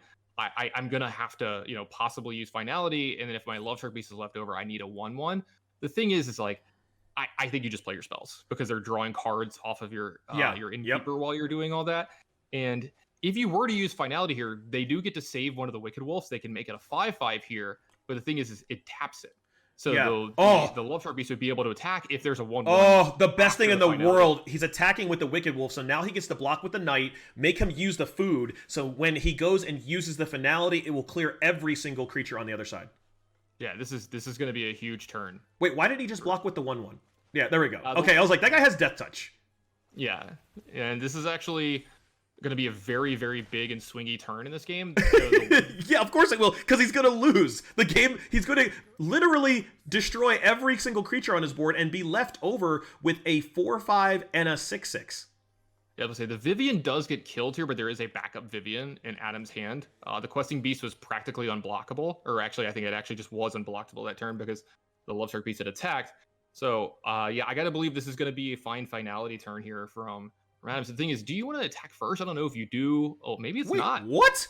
Okay, I understand that I think he's thinking the Innkeeper. He doesn't want to give up his Innkeeper advantage, but now I mean, granted, he could get another land, he could get another creature, but if an Oko drops on the next draw, that's not going to be good. And that rider is just going to die anyway. But maybe he wants to put a counter, distribute the counters, or he wants to fight. Oh, Nissa off the board. Yeah. Okay, I that's like fine this too. play. Vivian this turn's going to make sure the Nissa gets off the board. Yeah, I think that the fact that finality doesn't lock the game is the big play from here, because if he uses finality's turn, yes, he does get all the creatures from his opponent, but that Nissa's still there, and you're still worried about, you know, The 3/3s. possibly like Yeah, just some huge play next turn. I'll just do. What if they just top deck a Hydroid Crisis? You know, something along those lines. That spot could be very, very precarious for Adam to play from here. right, because he couldn't finish him off. So you're going to give him one turn either way, right? So this way, there is now a food so he can keep his one of the wolves around, but the advantage is still well within his range, because you having a 8/8 and a 4/5 versus the 5/5, and having the Vivian around, or maybe not having the Vivian around. Yeah, but see, the Vivian's not going to survive this turn because of the Pixie. But here's something that's going to possibly happen: is Adam's going to be trying to trade off these Murderous Riders if he can to get them into his. I forget. They don't actually go to the graveyard. They go to the bottom. No, they go to the bottom of the library, library, which is very important because of cards like Fine Finality. right? So you can't get them back with Fine Finality. So like trying to find more value out of Fine Finality is going to be hard in this game. And like you said, if he had a 1/1 behind it last turn to be able to attack with Lovestruck Beast, I think that's something you would have seen. Yeah, I mean, these are nice blocks though, because even though he's at 7, his opponent's at 11. He's going to be able to. There's a 4/3s around. He can actually bring. Yeah, because he can't do the other side of. He can't finality anymore. So now it's going to be a matter of. Yeah, what do we find back right, here? what do we find? It's got to be Lovestruck Beast and Order of Midnight is a good one to get back here because you kind of keep the chain going. Right. You could use Order of Midnight to return another Lovestruck Beast type thing. Yeah, they're just counting right now to make sure they have enough mana to cast the Find, get the Lovestruck Beast, and be able to get the Order. Yeah, you want to make sure that you get the full value from all your cards here. This is kind of like their Hydroid Crisis, you know, their version of Hydroid Crisis in the green-black deck is finding back Order of Midnight and then using Order of Midnight to go get another creature, put it on an adventure, kind of wash, rinse, repeat. You know, like just... Right, and this is where that Innkeeper comes in, right? Mm-hmm. Like, when I was looking at my line was like, oh, hey, I can actually just kill a bunch of stuff, and I'll just try to race him. And this comes into where Adam Wasmo's doing his playtesting. He said, look, Innkeeper is the most important card I can have. And if I do it this way, I can use the Find, draw a bunch of cards, and when we talked in the pre-show, we're just going to bury him, okay? We're just going to bury him, and maybe we can draw another Find Finality and do it that way, but right now, we're just going to clog this board up, draw a bunch of cards, and see what happens. Yeah, and like we were talking about, it's the most important card in the matchup, right? Edgewall Innkeeper, and as you've seen, Hicks has had a couple of ways to interact with these Wicked Wolves, but he had higher priority targets to kind of get ahead on board, and this Edgewall Innkeeper is just sitting here and keeping accruing value. So I do like the way that Adam's played this game. He's realized that, yeah, he didn't have to make this all in play. You know, right. If he used Fine Finality on the Finality side, yeah, it would put him in a good spot, but it wouldn't have won the game on the spot, and he's going toe-to-toe with this deck, you know, card for card, getting more advantage. I mean, this Edgewall Innkeeper's, I think, drawn like 6 extra cards at this point now, too. Yeah, he did draw a bunch of lands there, which didn't really work that well. Now, granted, if he draws them now, he won't draw them later, but there's the Oko. So he has to find a way to deal with these Wicked Wolves, because there's already 2 food there, and they're going to be bigger than his Lovestruck. 7, this is becoming very precarious, and he doesn't have any food to eat, nothing like that. He's going to have to draw something big here. Yeah, and I'll say the Order of Midnight can't block, like you said, so doesn't have anything that actually deals with the Pixie attacking his life total here. He does get to get a little bit of a buffer with the Rider here blocking on the Wicked Wolf, and you're seeing Adam do whatever he can to kind of keep the food generation as low as possible, but there is a Gilded Goose in play still. There's an Oko that's drawn this turn. There's going to be food for days. You're going to be seeing multiple food a turn here. Oko could start going up, making more food for the Wicked Wolves, and then eventually something to, you know, steal, say, a Murderous Rider from Adam, so he doesn't get to gain life this turn, kind of thing. So, and we have to go back and ask, was he better off just having a huge Lovestruck Beast and a 4/5 Murderous Rider and fighting against 3/3 lands? Like, like that is going to be a real conversation for him, because a 4/5 lifelinker versus 3/3 lands, he's not in this situation where he is right now. Absolutely, yeah. That's definitely the biggest part of this game is, where were we at that point? What happens if we do this? You can always look back on it and be like, results oriented. Right, of course. It's not something you definitely want to do too often, but it's definitely good to revisit your games and see where you lost this game, because Adam was firmly in the driver's seat for a little while in this game. Right, and he was worried about the Planeswalker, right? It was like, when you have the -4, let's say we put the counters on Rider wouldn't be able to attack right there, right? So then it would be Lovestruck Beast would have 2 power. It couldn't attack either because it's not a 1/1. So we couldn't get rid of the Nissa at that point. Then next turn, his opponent can make a 3/3, has a draw, and you still can't attack with the Lovestruck Beast. So we still have this issue where we're like kind of, I don't say misplayed, but we had an issue where we didn't have a 1/1 to be able to get that back online. But we did have a 4/5 lifelinker that he could throw at Nissa at that point and either make him chump block, but either way, you're going to be able to gain this life and give yourself a buffer. And the draws haven't been great in the mid game for Adam, but they have been for Jackson Hicks, that's for sure. Yeah, a lot of lands on Adam Wazima's side. You see a Nissa drawn for Jackson Hicks here. Big questions, how aggressive do we want to be this turn? Because you're winning now. Like you were actually ahead. Your life total's in a better spot than it was at. You have an unblockable flyer. You've got these 2 giant Wicked Wolves with a bunch of food. You're coming. You're just going to keep putting the pressure on Adam here to find more things to do. And I don't know if Adam's deck can cough it up anymore. No, he could I don't think he has this in his main deck. If he had a Massacre Girl in his main deck, that was a possibility, but he does not have that in the main. That's going to be in the sideboard. So, yeah, there's really I'm looking through. Garruk won't do it. The other Find Finality won't work either, because now the Wicked Wolves are too big. Yeah, the Wicked Wolves are too big. It doesn't even answer the 2 Planeswalkers that are in the play here. And I gotta say this, Adam is definitely in a good spot. I definitely, this is definitely the spot to concede, but it goes back to that turn. Were you supposed to finality that turn? You don't know that you're going to draw that many lands over the span of the rest of the game. If he draws on average there, right? I think it's still a game. Yeah, I think it's still a game. Like you're still going to be playing some very close turns from there, and possibly even winning the game, because you had Edgewall Innkeeper stay alive for 10 turns that game, right? And draw a ton of extra cards. So you saw the importance of the card. We talked about it. We stressed about it enough, but you can't control what you draw from that card, and that's really important. Yeah, but this just goes back to when I was saying when he was making the play. It goes into play testing, right? It goes into what have you seen? And I think what he has seen in his play testing, that it's more important to try to run your advantage through your Innkeeper than it is to say, I have a beast that can't attack. I could have a 4/5 lifelinker, but that may not be enough to get through the 3/3s if I start drawing bad, because he'll just make 2 3/3s at that point, and then double block, 1 stays, and now what? You've got a whole bunch of nothing, and your opponent has a 3/3 and a Planeswalker. So I understand where he's coming from. It just turned out that he went in a direction that didn't work out this time. I like the way Adam played it. The more I think about it, I think he's in a better position to win the game if he does it finality. Just as the game goes on, as you said, you expect your draws to be better from there. You expect to actually draw some spells, other lands, where a significant portion of the spells in his deck draw him extra cards as well, with the Innkeeper being in hand. And then even a second copy, if he were to draw an adventure creature, he could have drawn multiple cards. Yeah, now look at this hand. This hand is beautiful. Yeah, this is a nice one. This has one of the better curves, because this allows you to Lovestruck Beast into Edgewall Innkeeper into Foulmire Knight on turn 2 if you want to do that. Draw an extra card, then you can Lovestruck Beast on turn 3.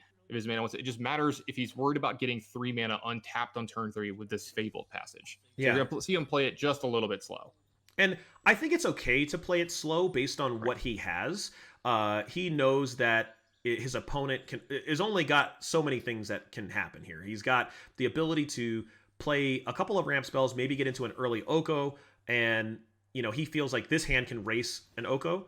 And so now he's going to have the consistent mana. Okay, we don't really want any more mana at this point. We just want to, let's see how many cards we can draw. And here we go. Starting on turn 2, I'm playing a spell. It also says draw a card. Turns out that's a pretty good 1/1.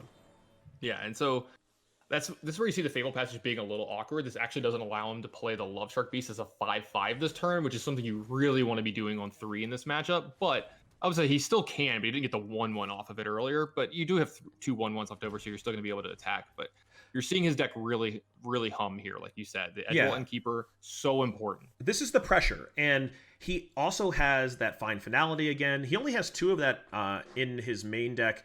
I didn't quite catch if... Let me just check really fast and see if he had any additional in his board. He doesn't have any other ones in his board, so he's just really good at drawing this. And, I mean, hey...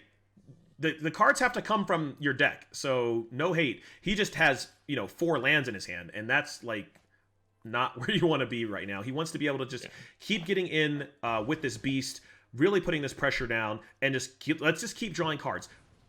Please, please, please be another adventure. That's all we care about right here. Yeah, I definitely think you use the adventure of Foulmire Knight here. That's a big top deck. Rankle is really good, it turns out. Yeah, it's going to be sweet on this board. You're going to have a couple extra little creatures you don't mind sacrificing in Foulmire Knight. You can start attacking the hand of Jackson Hicks because you're going to have leftover lands. So being flooded, actually not a horrible thing here now when he has Rankle.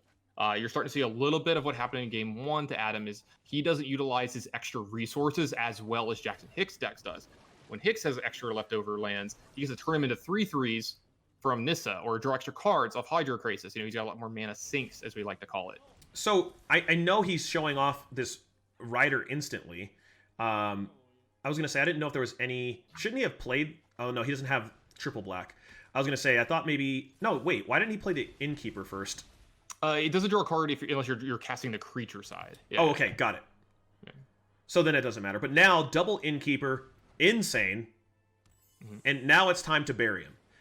Yeah, I was going to say, this is a lot of pressure from Adam over the last turn. Got it for a ton of damage. And you gotta think he's looking to end this game in the next turn or 2. Rankle not gonna be able to get in 3. Oh Lord! That was definitely part of their plan that they knew that they could possibly get Rankle in for 3. But you see a blocker here in the form of Pixie. Nah, Pixie is going to be hasta luego. Yeah, I'm wondering if this is actually one of the turns where you just start attacking with everything. Okay, well he's gonna go with. He's going to be able to play both. I was going to say, wasn't able to do a quick, count to see if he was going to be able to do both. But and draws the Garruk. So it's a wrap. And this is when you're in a bad spot, is when the utility creatures, stuff like Edgewall Innkeeper, start getting involved in combat. Yeah, when Innkeeper is like, hey, buddy, come on through. Yeah, this is definitely I was going to say, this is a spot where you probably should be attacking with the, they're just going to concede, but you probably should be attacking with the Edgewall Innkeepers into your opponent here because they have to chump block one of your 5/5 or your 4/4 or both to survive the turn. Right. And also, you don't care if your 1/1 gets eaten up by the big creature because then one of your other bigger creatures doing more damage, and then you get some other stuff through. So, I definitely like when you're that far ahead and you're trying to end the game as quickly as possible, sacrificing a little bit in resources for better positioning or just win the game. Yeah, I am all about someone realizing that they're ahead and pushing the advantage. I've just seen too many games where the other player gets back in it because you were playing too conservative. So it ties the game up. It's 1-1, going to be going to game 3. But we have to remember the stakes here, right? Miami of Ohio is already up 1. Okay? So being able to win here would be the victory for Miami of Ohio and send Minnesota to 0-1. Yeah, but good for Minnesota here. They're going to be on the play here in game 3, and that's super important in this matchup. They're going to be the first to the board with a mana creature most likely, start getting way out ahead, because what you saw is why the Green-Black Adventures deck is good in this matchup is when they were on the play and they're able to do their thing, they actually outpaced the Simic deck. And this is another pretty decent hand. Has a Fabled Passage, be able to get that mana fixed, and then also has our favorite guy, Innkeeper, is going to get to go to work again. Yeah, Innkeeper, we've been singing its praises the entire match, and, why wouldn't we? You've seen just how much work it's been able to put in. Interesting spot here. So it looks easy to just go like Fable Passage, sacrifice your Fable Passage, and then play 2 1-drops next turn. What you could do here is you could take 2 to play your Overgrown Tomb on turn 1, play your 1-drop next turn as well, and then use your Fable Passage on turn 2 to give yourself that extra advantage of possibly drawing a land next turn. Right. It just leaves the extra land in your deck. Yeah, but I think they are more concerned just about. I mean, yeah, he ended up drawing a land anyway, but it's just there's always that time when you're like, ugh, the 2 life. Yeah, the 2 life might come down and matter. You still would have the same board state here. You would have like Edgewall and Keyboard on 1, played Falmer 9 on 2, and it just gives you that extra little percentage point to draw a land if you 100% need that. But as we see, it ended up not mattering. Yeah, and ended up playing the Hydra here as opposed to the Oko. Yeah, definitely like this play. We talked about before, Vicarious Hydra, very, very good in these spots of just cleaning up the smaller creatures, and we've been singing the praises of Edgewall's Innkeeper the entire match, talking about how it's super important. This is a game-winning play. Like, this is the kind of play that ends up, they're going to be trading resources back and forth, but Adams don't get cards with them anymore. Yeah. Like he was in the, games 1 and 2, and those were the only reasons that he was really, in the driver's seat. And that's why Hydra is so important, because there's not as many ways for this straight blue-green deck to deal with stuff. And is going to be able to get this rider off onto Oko, but he doesn't know that there is another Oko incoming. Yeah. Really unfortunate the land comes into play tapped that turn, in which much rather to have 4 mana this turn to be able to Noxious Craft plus Paradise Druid, because then you start having better turns down the line. But we do play these temples. They come into play tapped. They're very powerful, but you do not get to use the mana the turn they come into play. And that second copy of Oko, like you said, it's going to be really hard to beat here. And look, there's a 1/1 because there's a Love Struck Beast in the other deck as well. So 5/5 is very important. Oh, and it doesn't feel good when you're the green-black deck and you're sitting at an 8 life disadvantage, but your opponent has 3 creatures on board. And none for yours, yeah. And you're going to see the Noxious Craft take care of the Oko just because it has to. Another Murder Trader. There's another Oko coming to Lord. Third, if they want to. There's a Vivian Arkbow. There's a Love Struck Beast. But I mean, the world Arkbow is very, very good right here, but Oko is just better. Yeah, I was going to say, a lot of options here. You start making food. Start trying to trade your food for the 2/3 rider. If you're worried about the lifelink, which I don't think they are, you could have just made rider not have text. But I think this is a much better play. Just start getting in as much damage as possible because you're going to start outpacing the life gain of Merge Rider. Plus, you get to follow up with a Pixie. Look, every Oko has been met with a rider, but this time doesn't have the time to do it. Has to go ahead and get the Ranger in. Yeah, you got to make sure that you get in this attack for 4, get to gain a little bit of life here. The problem is he might not even be able to attack. I was going to say, he can't attack. Yeah, let's say, well, you go up to 11. Right, but then he just cracks you back for death, right? Yeah, let's say it is exactly 11, right? So yeah. It makes one of the ones a 3/3, it's 3, 6, 9, 10, 11. Yep. Yeah, this is... Oh, that's death. That's lethal. Yeah, it was. Yeah, because I was like, you can just make the Pixie a 3/3, and then 3, 6, 9, 10, 11. Dead. There's also the Vivian. I mean, there's a bunch of different ways to get it done here. Maybe he was just hoping they didn't see it. No, I think he just realized it right now. He was like, "Oh, whoops."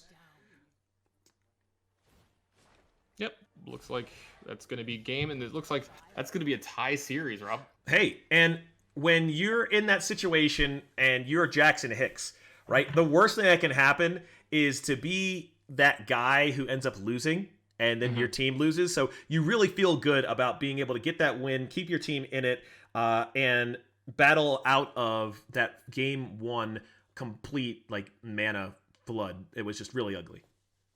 Yeah, absolutely. And we saw it kind of happen to both sides. There was definitely some games where maybe too many lands were drawn on one side and definitely affected the game and the outcome. But we definitely got to see both decks do their thing, right? Like we saw the quick win in game 2, and we talked about that beforehand.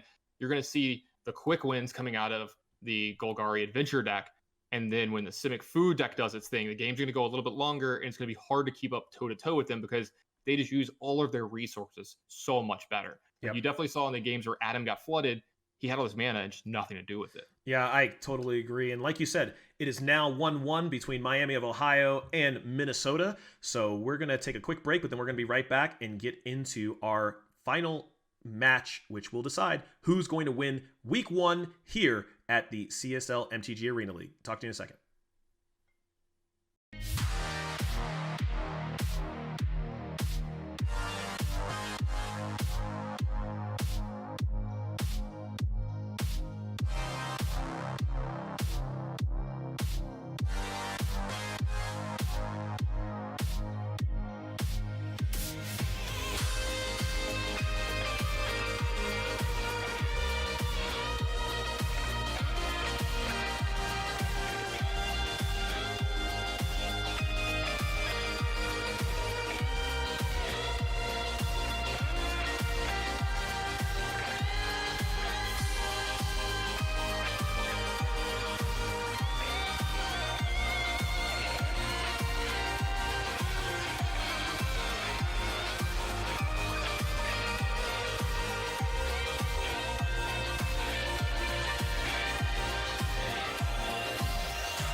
All right, it is time. We have our third match. It is tied 1-1 between the University of Miami, Ohio and Minnesota.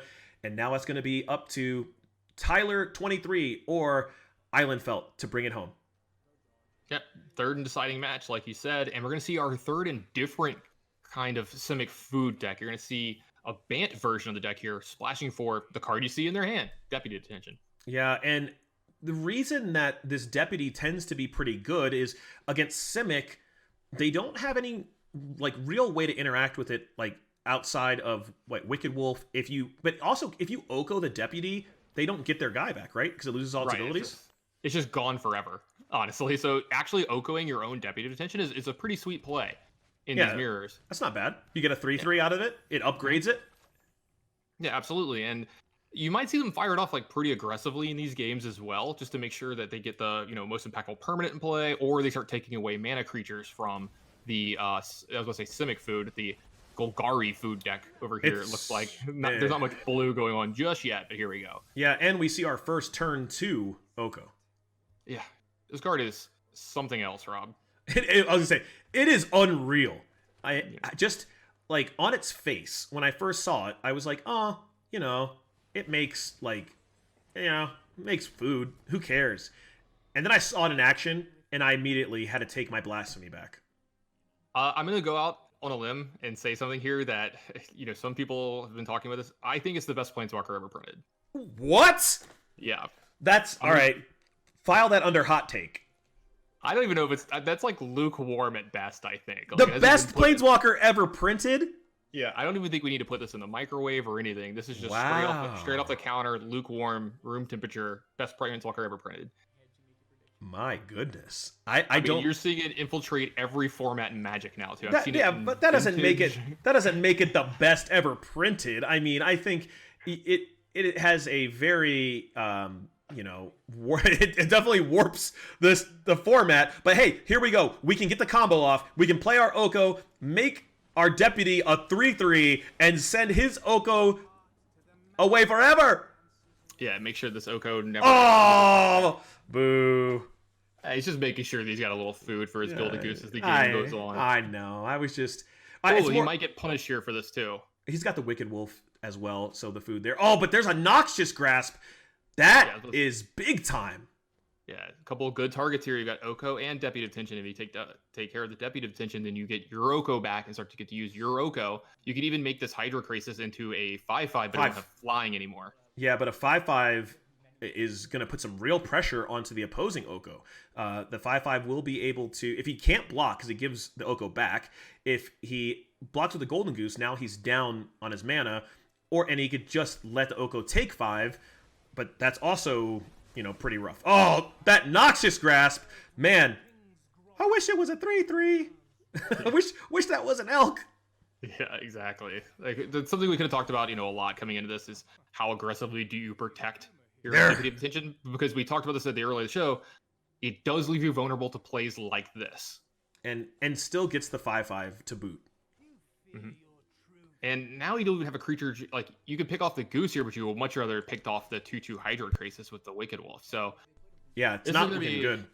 Yeah, it's gonna be a rough spot. Well, we've seen Wicked Wolf do a lot of hard carrying in these matches so far tonight, so we're gonna see just how good Wicked Wolf really is. Yeah, we're gonna And, see I mean, if the it can thing hold is, up like, 5-5. it actually will be able to. If you make a second food here with Oko, you can play the Wicked Wolf Oh off yeah, of one of your fourth lands and trade with the Hydro Crisis with an indestructible Wicked Wolf. Though that's this does, that's I'm gonna not a say, trade. That's just he just wins. He just kills it, right? yeah, I was gonna say you need to play the land here though, because you want to make sure Gilded Goose is untapped, because it does leave the play of animate my Gilded Goose as a 3/3 and attack your Oko to get it off the board. So Got it. yeah, you get to trade both the food, not the Wicked Wolf here. And that's a fine trade to be able to keep your 5-5 around, get rid of his 5-5, and your Oko is still there, and that is not a bad place to be right now because it was looking very, very bad. No, absolutely. And this is why you see the power of this deck. Wicked Wolf, real good, super impactful on these boards, especially with how easy it's seeming to have food. With Gilded Goose and Oko just making it at whim. It's going to be really, hard to keep Wicked Wolf from being humongously impactful as this game goes on. There's no way to kill it right now. They don't know there's more coming, but they know there's more food coming. There's always more food. Yeah. And now we're going to see what is Krasis going to draw. I mean, everyone in Eldraine is definitely well fed. Yeah. There seems to be just so much food everywhere. And this is the biggest point of the game, is this Krasis needs to bring in some kind of action over the next game. That was not very good. That was an understatement. That was horrible. That wasn't just not good. That was probably, if he could pick like some of the worst cards to take out of his deck off of that, those would be some of them. Yeah, and we're going to see Wicked Wolf, the power of it, yet again. And this is going to be something you're going to see over the next couple turns, is Wicked Wolf doing a couple of things. He can actually clear the Oko here. You use the Wicked Wolf, clear Hydro Crisis, make it a 4/4, make it indestructible. There's a 7 loyalty Oko on the other side. You turn your Gilded Goose into a 3/3 here if you want to do that. Yeah. Okay, did we already use Oko this turn? I might be getting ahead of myself just a bit. Yeah, I think he maybe have made... Yeah, either way, he's going to be able to eat the Krasis, attack for 5, and Islandfelt has nothing. Yeah, I will say, yeah, it looks like the Oko did already get used this turn. I kind of got ahead of myself just a little bit, but again, taking a 5 power chunk out of this loyalty Oko, still a good spot. Islandfelt needs to draw something and draw it now. Well, what can he possibly draw? He has a 5/5 and a 4/4, both of them, whichever one you block to try to deal with is going to be indestructible. Oh, does draw a Vraska. All right, so Vraska can answer the Oko. But you're still left with these Wicked Wolves. You're at 22. You're going to lose your Oko. You're going to lose your Vraska here. Yeah, I'm going to say, because there's a third Wicked Wolf hiding out here. We talked about a bunch of the big plays. Like, we talked about, the Planeswalkers in this, the Okos. We talked about Hydro Crisis. We talked about Nissa, who shakes the world, being these big, impactful things. And Wicked Wolf has just been hard carrying these matches. And that's why you play it, right? Oh, Lord, and a Nissa. You play Wicked Wolf because of these interactions, because of the things that it can do, and being able to make just huge, indestructible monsters is very good in Magic, okay? Like, I guess that's not news, but indestructibility goes a very, very long way, especially when you can do it at instant speed. And the disadvantage of being able to only do it with food is not that much of a disadvantage when, like you said, everybody here is well fed. It is the buffet. Yeah, and so you're going to see a big attack here. You got to try to figure out which Planeswalker we're attacking here, because there's 2 blockers. You actually don't mind if you don't kill the Planeswalkers here. It's at the end of the world, because you're taking away so many resources from Mindfault. He loses Gilded Goose, he's going to lose his Paradise Shard if he's blocking. You actually can follow this up with another Paradise Shard of your own. So you're actually in a really good spot with just tons of stuff to do. You still have this Nissa behind you, so you're going to start converting these extra lands into resources that do something. So very enviable position to be in on the Miami of Ohio side. This game is turning into a kind of a wash, kind of a runaway here at the end. Maybe Mindfault can find something to get him back in this game. The Oko is being left around. That's a Wicked Wolf off the top. What? That is the saddest Wicked Wolf. Well, it can kill the 4/4 Wicked Wolf or the 5/5 Wicked Wolf, depending on how you want to do this here. It's going to be tapped. You're not going to have any food left over. Do you lose your Oko in this process? Is there blocks that let you do this? The thing is, there's still this Nissa on the other side. There's still this other Wicked Wolf on the other side. They don't know about the third Wicked Wolf. He needed a Garruk here, right? Like, would that have been 1, 2, 3, 4, 5, 6? Yeah, that would have been pretty decent too. I mean, the Wicked Wolf is almost just as good. The fact that it's going to be able to pick off a creature and leave behind a big creature and not get attacked is a big deal as well. Him using Gilded Goose to make a food here means that there might be... They're going to go after the 5/5. Yeah, plus the thing is like you could have used Oko's ability to too. So are you making a 3/3 with the Oko this turn? Lots of permutations to go through here, lots of things to figure out. I mean, you might not even, have to go after the 5/5 if you want to make another 3/3.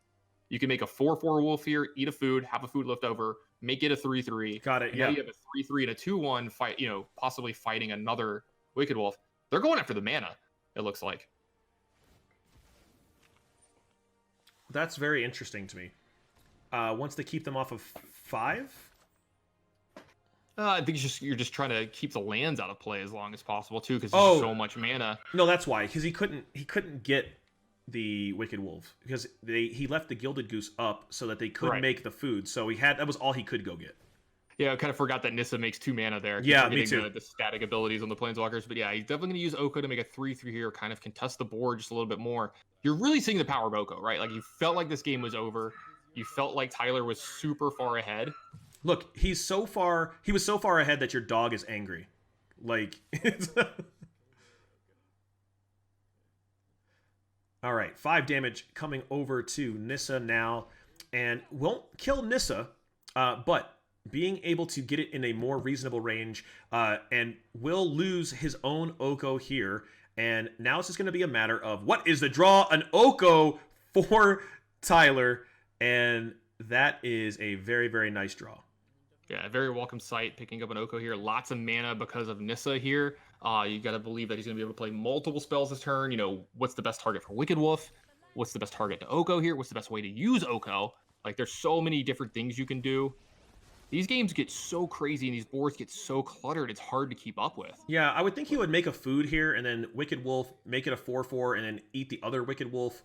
He gets to take down the Oko with the 5/5 and then also attack for 7 to take him to 15. He's at really no risk here. Yeah. I'm trying to keep up. This game is so complicated. There's so many things going on. I'm glad I'm not in the seat. I mean, these players are probably having hard times finding the exact right line, and they're only seeing half the game. We get all of the information. Yeah, I mean, at this point, for Islandfeld, he has no cards. So it's just a matter of, okay, we just need to figure out how much damage are we putting out. So 5 going to Oko, and then another, or does it all go to the head and he leave Oko around? Nope, doesn't do that. Gonna take out Oko, and then bring only 3 and leave the 4/4 behind to save both of his Planeswalkers for next turn. Yeah, I think what you want to do here is ensure that you get Oko off the board, get a little bit of damage in, but you also want to make sure that you keep your advantage. You have 2 Planeswalkers where your opponent's going to have none, and you don't want to give them any possible top decks to get out of this. What if they top deck a way to remove your blocker and attack you a bunch of different ways? Right. Just a worst case scenario type thing. So when you're this far ahead in the game or you're in a spot where you're winning, that is a good question to ask yourself. How do I lose from here? Yeah, and I think there is, Massacre Girl is really the only... I mean, that's the only thing I could think of right off the top of my head. But even then, I don't think Massacre Girl would work because you can make the Wicked Wolf into a 6/6, which will break that little chain. So yeah, I think the important part is you just have to keep the if you're hoping that is your out, you have to keep the Paradise Druid around to make sure that the chain starts because it has to kill a creature on the first activation. Yeah, but I don't even know if he's gonna have time for that.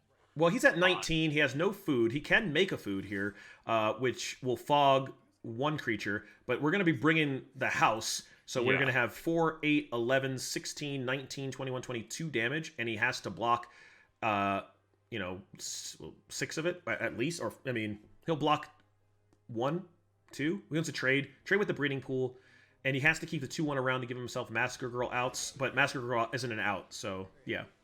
Looks like that's actually, I don't even know if the Massacre Girl's in their deck anymore. You're gonna see Tyler actually take this game down here, defeating Eiffel and winning that game and tying it up here, right? Was that still game 1? That was game 1. Remember, that was the same game where he ended up detaining the Oko and could have Oko'd his own guy to keep the opposing Oko away. And had he done that, I don't think that game is actually close at all. Yeah, the games are so complicated and so long. They definitely feel like more than one because the game within the game feels like more than one, right? Like you have this initial opening, they're doing all these things to jockey for position, and then the boards get super cluttered, right? And you have to start playing the attrition game. You have to start attacking each other. Do I attack this Planeswalker, et cetera, et cetera? Like, what are the best ways to use this and get through all these things? And it just gets super complicated and you start to even lose track. Like in real life, I think I would be like, what game are we in? Yeah, where are we at?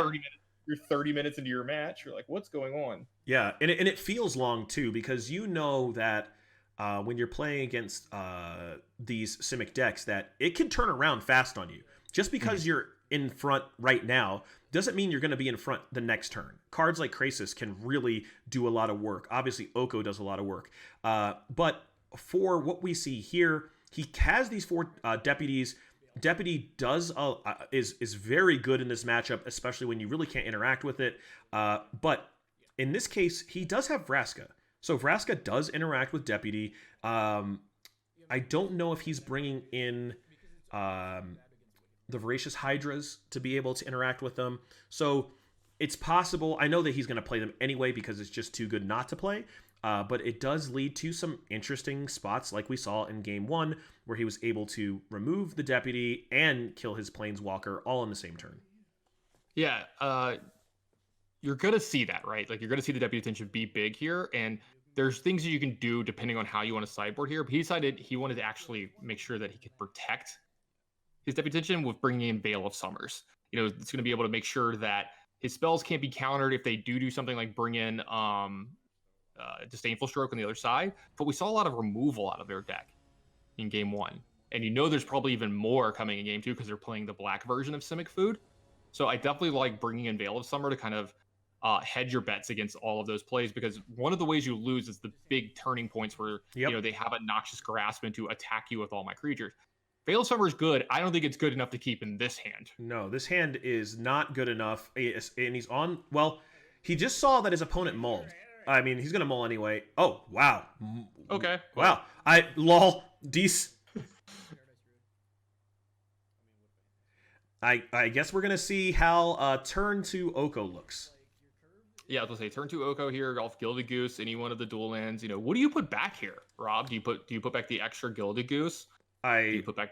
I 100% the Paradise Druid. Yeah, I think you can put Druid on the bottom. I was thinking you could put Goose on the bottom. I don't know what he has that interacts. I think he just wants the Gilded Gooses around to have as much food production as possible, because we saw how important food was in this matchup because of the Wicked Wolves. Okay, I can see that. And then you'll have double Goose, Oko, and you'll be a glutton for food here, and gonna be able to put this untapped.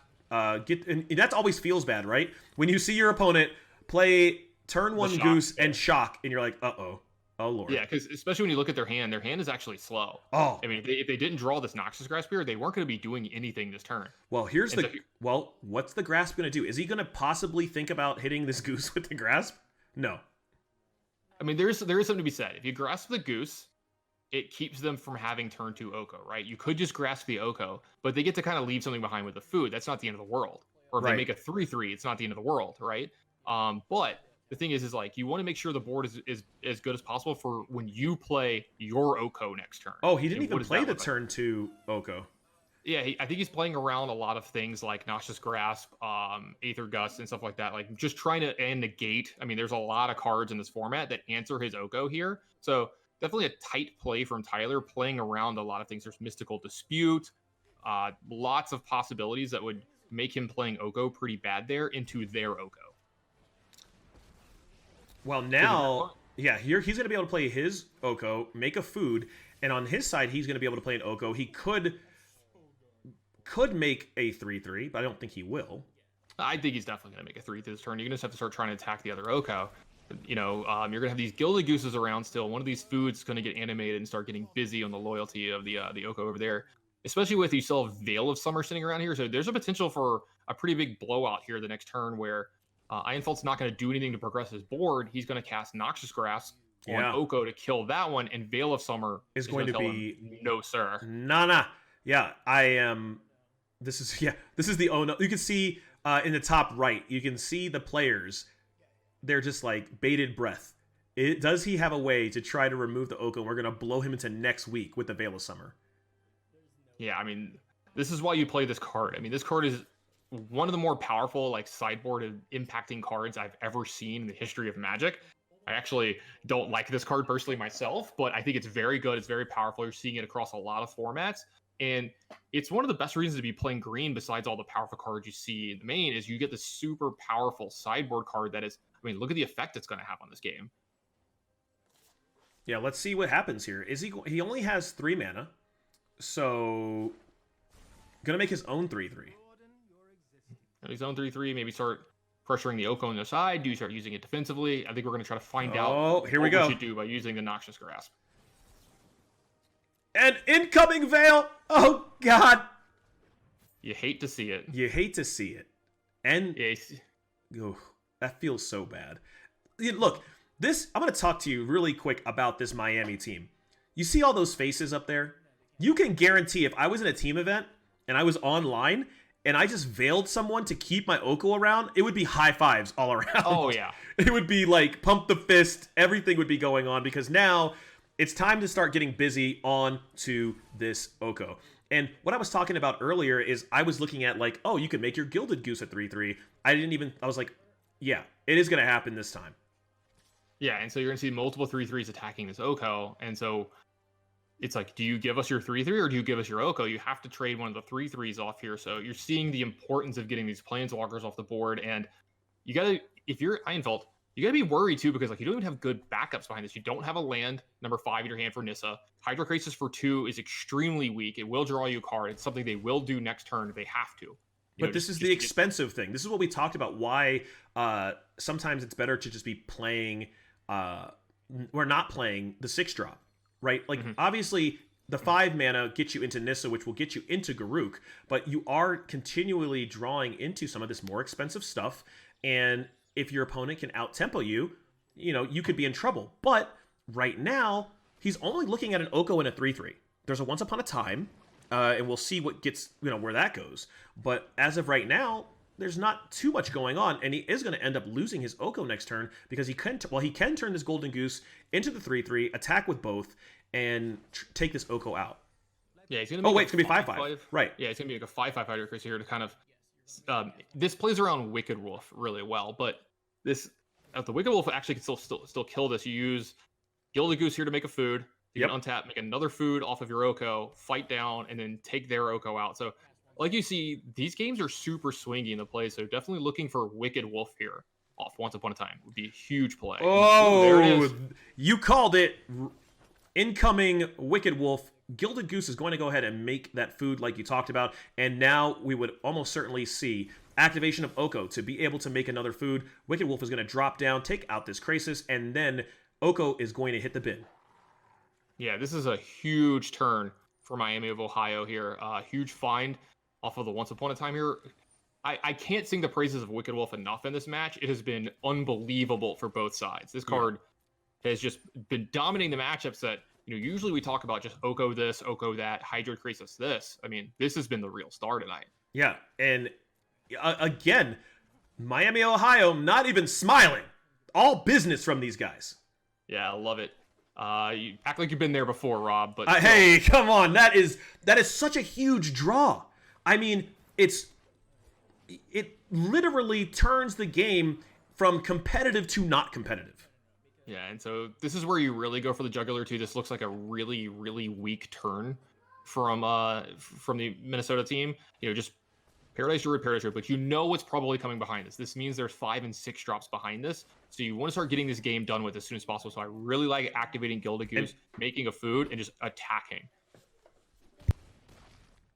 Yeah, you definitely want to get the life totals down as low as possible here because big plays are coming. Another big Hydrocrisis, maybe Nissa into something. This is a big draw here too. Noxious Grasp off the top. This is going to be able to answer this Oko that's at 9 loyalty if they want to here. Do you Noxious Grasp? Do you Oko plus Noxious Grasp? Do you Nissa plus Noxious Grasp? There's a lot of different plays you can make here. Yeah, and most of them aren't wrong. Like, I mean, I think all of them are very, very. You can put an explanation behind any of those plays and feel pretty good about it. Yeah, and so what I like here is you're thinking about what's the rest of the game going to look like here. So if they play Garruk, I gotta believe they're going to kill the Wicked Wolf and draw a card because they might not get another chance to kill the Wicked Wolf as the game goes on. No, does he lose the Garruk after that, right? I mean, I think it's a fine trade, but you have to do it that way. Yeah, you would, but you gain a card, you gain a little bit of life as the game goes on. It's all about just jockeying for position and what they think is best here. And No, but I think he dies that way. Like, no, if he does it that way, then he would kill the Wicked Wolf, and then there would be, you'd have 2 3/3s around. You could still make another 3/3 to take it to 9. I'm just trying to think if there's some way to just, if he takes 11 there on the crackback, if he does it that way. Yeah, so like they're trying to get everything here. So they're attacking the Oko to make it look like it's important. They're trying to get the the Overgrown Tomb to trade for the food here, which is, I love this attack because I do think that they are planning Noxious Grasp this Oko, and now they're going to get both. Because I think they're going to Noxious Grasp the Oko this turn anyway.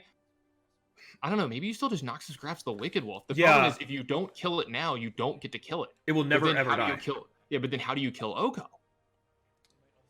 Oh, Jesus. And Oko can start trading for your creatures too. It won't trade for this Overgrown Tomb, but there it is. Yeah, you were right. Kill the Wicked Wolf because it actually. Oh God, no, not a Krasis. Just when you thought you were out of it. This is a bad feeling. Yeah, this is a bad feeling for my team. They can see that Miami Ohio is counting their mana. Right. It's never a good feeling. It's never a good feeling in this matchup when you're like, wait, why are they counting them? Wait, why are you counting mana? Stop that. It's like. Yeah, and for the second time this game, we're seeing a Gilded Goose get turned into a 3/3, something you don't see too often, but, again, just trying to cement their position and being far ahead. And I like this, just put the pedal down, let's get going, let's get these loyalties low. And you have to know that Ironfeld's hand is very, very good from here, the way this game is played out, too. Yeah, and for Islandfeld, doesn't even have a lot of mana going on here. Like, right. Now has the Disdainful Stroke, and this is going to get back into that situation we talked about in our first match where you're ahead, and Disdainful Stroke keeps you there. Yeah, absolutely. And like we said, it's good early, it's good late. There's a lot of big spells that goes on this turn as the game goes on. And you got to wonder, are they going to get the Garruk into play this turn? What's even the target? The problem is they're not going to be able to remove big creatures and Oko. And Oko's at 10. And even if they get to attack it this turn, Oko's still possibly going to have, just turn their Gilded Goose that they can play this turn into one of the creatures, like a blocker. Yeah, from Ironfeld or something like that. So lots of big plays here, lots of things to talk about because this game is still winnable. Nissa is that powerful. This game is still winnable. Yeah, having double mana and having access to cards like Garruk, and he has to know though that this might be his only chance to get the Garruk resolved because of cards like Disdainful Stroke. So isn't going to go with that. Is going to go ahead and play the Oko instead and see what happens. Well, I think he can do both here, right? Like use the mana, untap it. 5. Oh yeah, you can untap. Wait, yeah, 1, 2, 3. Yeah. Because you get to untap 2. Yeah, so just a huge Planeswalker battle going on here on both sides. Jeez, this game is crazy, Rob. I'm glad we saved this one for last. This is the best way to end this match. Wow, this is insane. Yeah, and we talked about this. Is that just because you're ahead doesn't mean you're always going to win. You have to be able to bury your opponent quickly because cards like Nissa giving you double mana into Garruk. Now we're talking about possibilities of maybe getting to ultimate, but he's going to have to make a decision. Where is Krasis going to go? Yeah. Well, the Krasis no longer has flying. That's the big deal. They used Oko to make Krasis lose its abilities. So while they did add power to the board by doing that, it takes away the flying threat from Miami of Ohio, so they don't get to just kind of chip away at whatever Planeswalker they want. Yeah, and they have to get through. There's only 3 creatures on his side of the board that have power, right? So he can trade one of the wolves for a food. But yeah, it looks like that's what he's going to do because you don't want Garruk to get too high of loyalty. If you start trading for the wolves here, Garruk gets a point of loyalty for every one of those, and you don't want to just be playing against that Garruk emblem. That's something that I think could make this game unwinnable for the Miami Ohio team. Yeah, because then you're starting. It gives +3/+3. Yeah, it's like a little permanent overrun. Yeah. Right. So 6/6 lands are nothing to sneeze at. Okay, let's see what kind of attack we got going here. You got to believe at least, at least those are getting in. Looks like we're going to bring everything at the Garruk. Yeah, understanding the possibility of that being a problem. Yeah, he knows that this is just too big. He's going to go ahead and block there. It'll still stay alive. And I think he's okay with that being at 2. So now it's going to get the extra loyalty to go back up to 3. And he's going to have... This is a big draw. he really needs some kind of action here, preferably something a little bit cheaper, but ends up with a Watery Grave. Oh, that's unfortunate. Yeah, let's say there's not many top decks that he can do here that get around Disdainful Stroke and are huge impactful cards because the Oko's already in play. It's at 5 though, so they could have maybe possibly done a trade, play the second Oko, and that might have been something that's been pretty good. That is a play that I felt them can make if they'd want to, but then you lose your Oko. But do you need to get these creatures back? But Garrick's going to keep making 2/2/2 wolves every turn, and there's not really any threats that get around that on Tyler's side. He doesn't have that big flyer anymore. Yeah, he's got a Gilded Goose, but it doesn't have any power. Yeah. So this is a crazy game. These Planeswalkers are showing you the real power of them. Tyler's going to have to start whittling away at these creatures, taking these lands away from Einfeld, so that way when you start winning the game, they're not even going to have mana. All right, so he's going to be able to attack with both of these creatures and then look at... He already put counters on something. So what's happening here? I'll say just trading for some stuff. There's no really good blocks on Tyler's side. He's going to lose both of his creatures here, and then you get some damage in on the Oko. He's just trying to make the board simpler. You're still going to get a couple more creatures here out of the Garrick this turn. You can still block this Hydroid Crisis, and you're starting to win this game. Actually, because you're on Einfeld's side. Right, because Garruk's 0 is make a couple of wolves, and then every time they die, he gets more loyalty. So it's exactly where he wants to be, and now can make another 3/3 and trying to turn the corner because, again, that Crisis, which is an 8/8, does not fly. It doesn't have trample anymore either. So, like, you can keep chumping it with the 2/2s if you want. You could put a bunch of stuff in front of it. I don't even know if that's the correct thing because you want to be able to block as much as possible to keep all of your Planeswalkers alive. There's a lot of in-depth plays going on here. Yeah, and he doesn't want to get to a situation where this Oko... I mean, next turn, he can trade, right? Can't he go ahead and get the Crisis from him? I mean, the thing is, do you want to? Do you need to? If, like, there's a big attack here, like, yeah, you're never going to see an attack. Because if you make a big attack, then you just, like, trade and chump instead of even more dogs. Trade and chump. They're loving this game. Yeah, I was going to say, we all have animals that just love Magic, clearly. But we're just going to be able to... He's going to be able to go really wide, knows that this blue, green, white deck doesn't have a lot of answers here. The 8/8 doesn't do anything, so he can Disdainful Stroke this Nissa, but that's going to be parity. And right now, Tyler is not ahead. Tyler is not ahead by any means, and I'm just wondering, like, is there a trade on his side so he can take the Gilded Drake for a food and get that guy out of the way? Yeah, I'm trying to say. I'm going to say Deputy of Detention is the draw that Miami of Ohio needs, and what is he going to hit with that? I mean, you can remove 4 wolves here, and this gives you better attacks. Oh, then he can attack. Yep. Then he can get.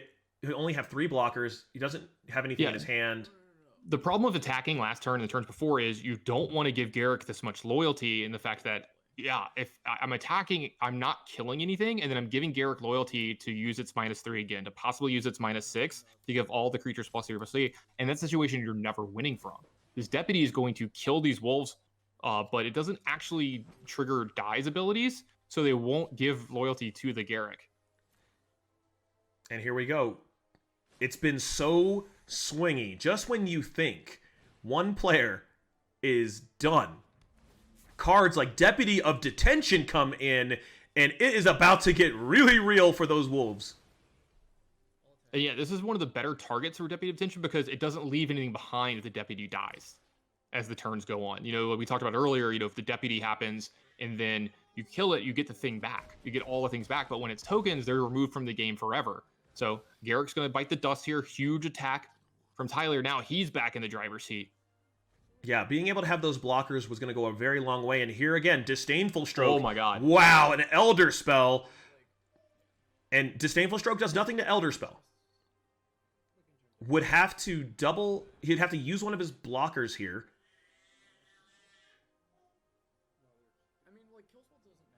I'm trying to think if like there's a crazy way to do like Nissa, put all your lands into play this turn, and then play the other Nissa. Like, like that. I think that's what they're trying to figure out. If they can do all kinds of crazy stuff. But the problem is they only have 2 4, so that's 4, 5, 6 mana. So 7. You have 8 mana if you use Nissa, but then you can't ultimate it. Yeah, that is really... Wait, how do we do this? Yeah. So there's the double black.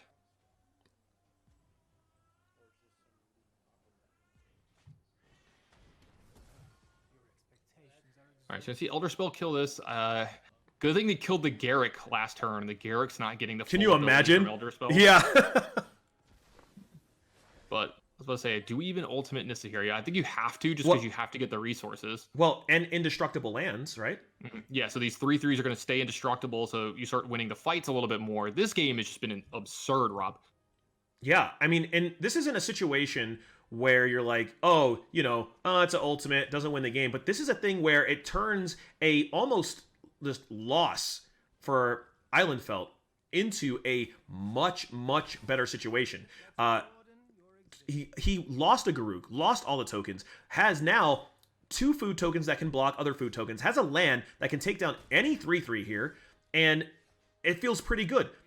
They're still sitting on this disdainful stroke. Oh man, the Wicked Wolf is in play, but there's no food for him right now. Yeah, there will be shortly. Yeah, let's see, the Gilded Goose. So this is pretty good. This allows you to remove a blocker and possibly get to the Oko this turn. And if Einfeld is out of gas, then all these lands don't matter.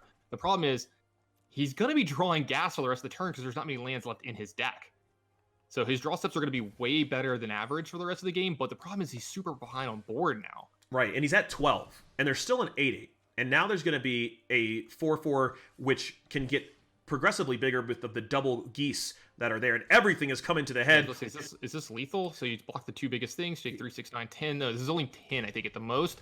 But it gets them down to 2. You're not super worried about Oko. It's not going to have, like, an impact where you lose the game. Huge attack from Miami of Ohio here. Einfeld needs to draw something unbelievable here. Right, and it has to also get through the disdainful stroke that finally gets to see play. Yeah, we've seen this disdainful stroke sitting there the entire game. It was fired off immediately. I will say, if you put a spell on the stack that disdainful stroke could target, they were going to do that. Yeah, and ended up drawing a Gilded Goose, which is not going to do it. We'll be able to gain some life here. Yeah, then go up to 8. And then go up to 8, block the 3 biggest things. They 1, still take 2, 3, 6. 7. Yeah, it's not going to matter. Doesn't matter anyway, because a Deputy of Detention will be able to... He can... No, he can't eat the food. He can take... If he... This is non... Yeah, you have to take the Oko, I think. It's non-land, so you can't target the Nissa lands. Yeah, I was thinking if he targets... He can't... I was thinking targeting the food doesn't do anything. He just goes ahead and sacks those, eats the Oko. He doesn't want to take the goose because it'll target his own geese. The problem is, if you make a big attack here, Einfeld goes up to 8, and his lands are indestructible, right? Right. So I was going to say, he actually has... Well, the thing is, he has to block the 2 biggest ones to not die, though, right? Like, he takes 9, goes up to 8. Well, Goose blocks... This is actually... Let's see, okay, so you block 3 things. Goose blocks 6, the 8/8. The 3/3 blocks the 4. The other 3/3 blocks there. You take 6, 7.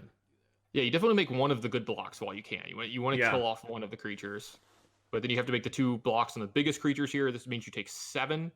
So you're going to be at 1 after this combat step. And what are the big draws here? Hydroid Crisis, does that get you out of it? Yes. So you can gain a bunch of life, draw a couple cards. You don't even do it for max, I don't think. You want to try to be able to draw something like Noxious Grasp. Kill Deputy of Detention, get your Oko back. Start using Oko again, maybe. Let's say there's a couple big top decks for Einfeld here. He said, I'm 80% to win this turn. I like that when Magic players just give these silly percentages, and that is going to be game. I definitely heard the concession come through, and Miami finishes it off finally. The Bant deck coming and getting busy with it. Yeah, and you gotta think, nothing against the Miami of Ohio team, but you gotta believe that this is a little bit of an upset. Yeah. Right. Like the team over there, I mean, again, nothing against Miami of Ohio, great players. I know a lot of the guys on this team, they're awesome. I think they're very good Magic players, but when you look at the list of accomplishments by the Minnesota Golden Gophers team, I mean, you're looking at a Gold Pro, you're looking at more than 4 Grand Prix top 8s. At least, I mean, one of them has 4 of them by themselves. You're looking at the 2018 Rookie of the Year with a Pro Tour top 4. This is, if you're Miami, this is a season-defining win. Yes. And it's week 1. Right. You can build from that. You can go off, like into the later ones with like a smile on your face, whether you win or lose. But this is a catapulting win that gets you excited for the rest of the season. Yeah, and again, congratulations to the University of Miami of Ohio pulling it out 2-1. But we're going to go to a quick break, and after that, we're just going to do a quick wrap-up of what we saw today and go from there. So we'll be right back.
It's all over. Congratulations to the University of Miami at Ohio for taking it down over the University of Minnesota.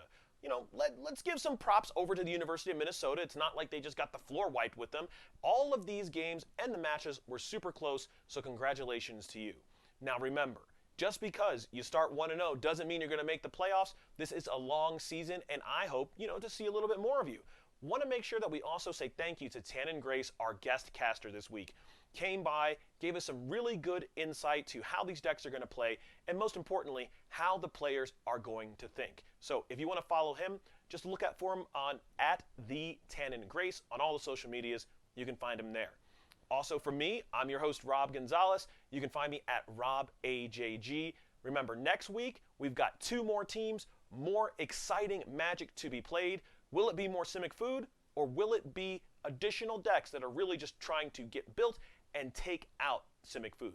We'll find all that out next week on the CSL MTG Arena League. Have a good night.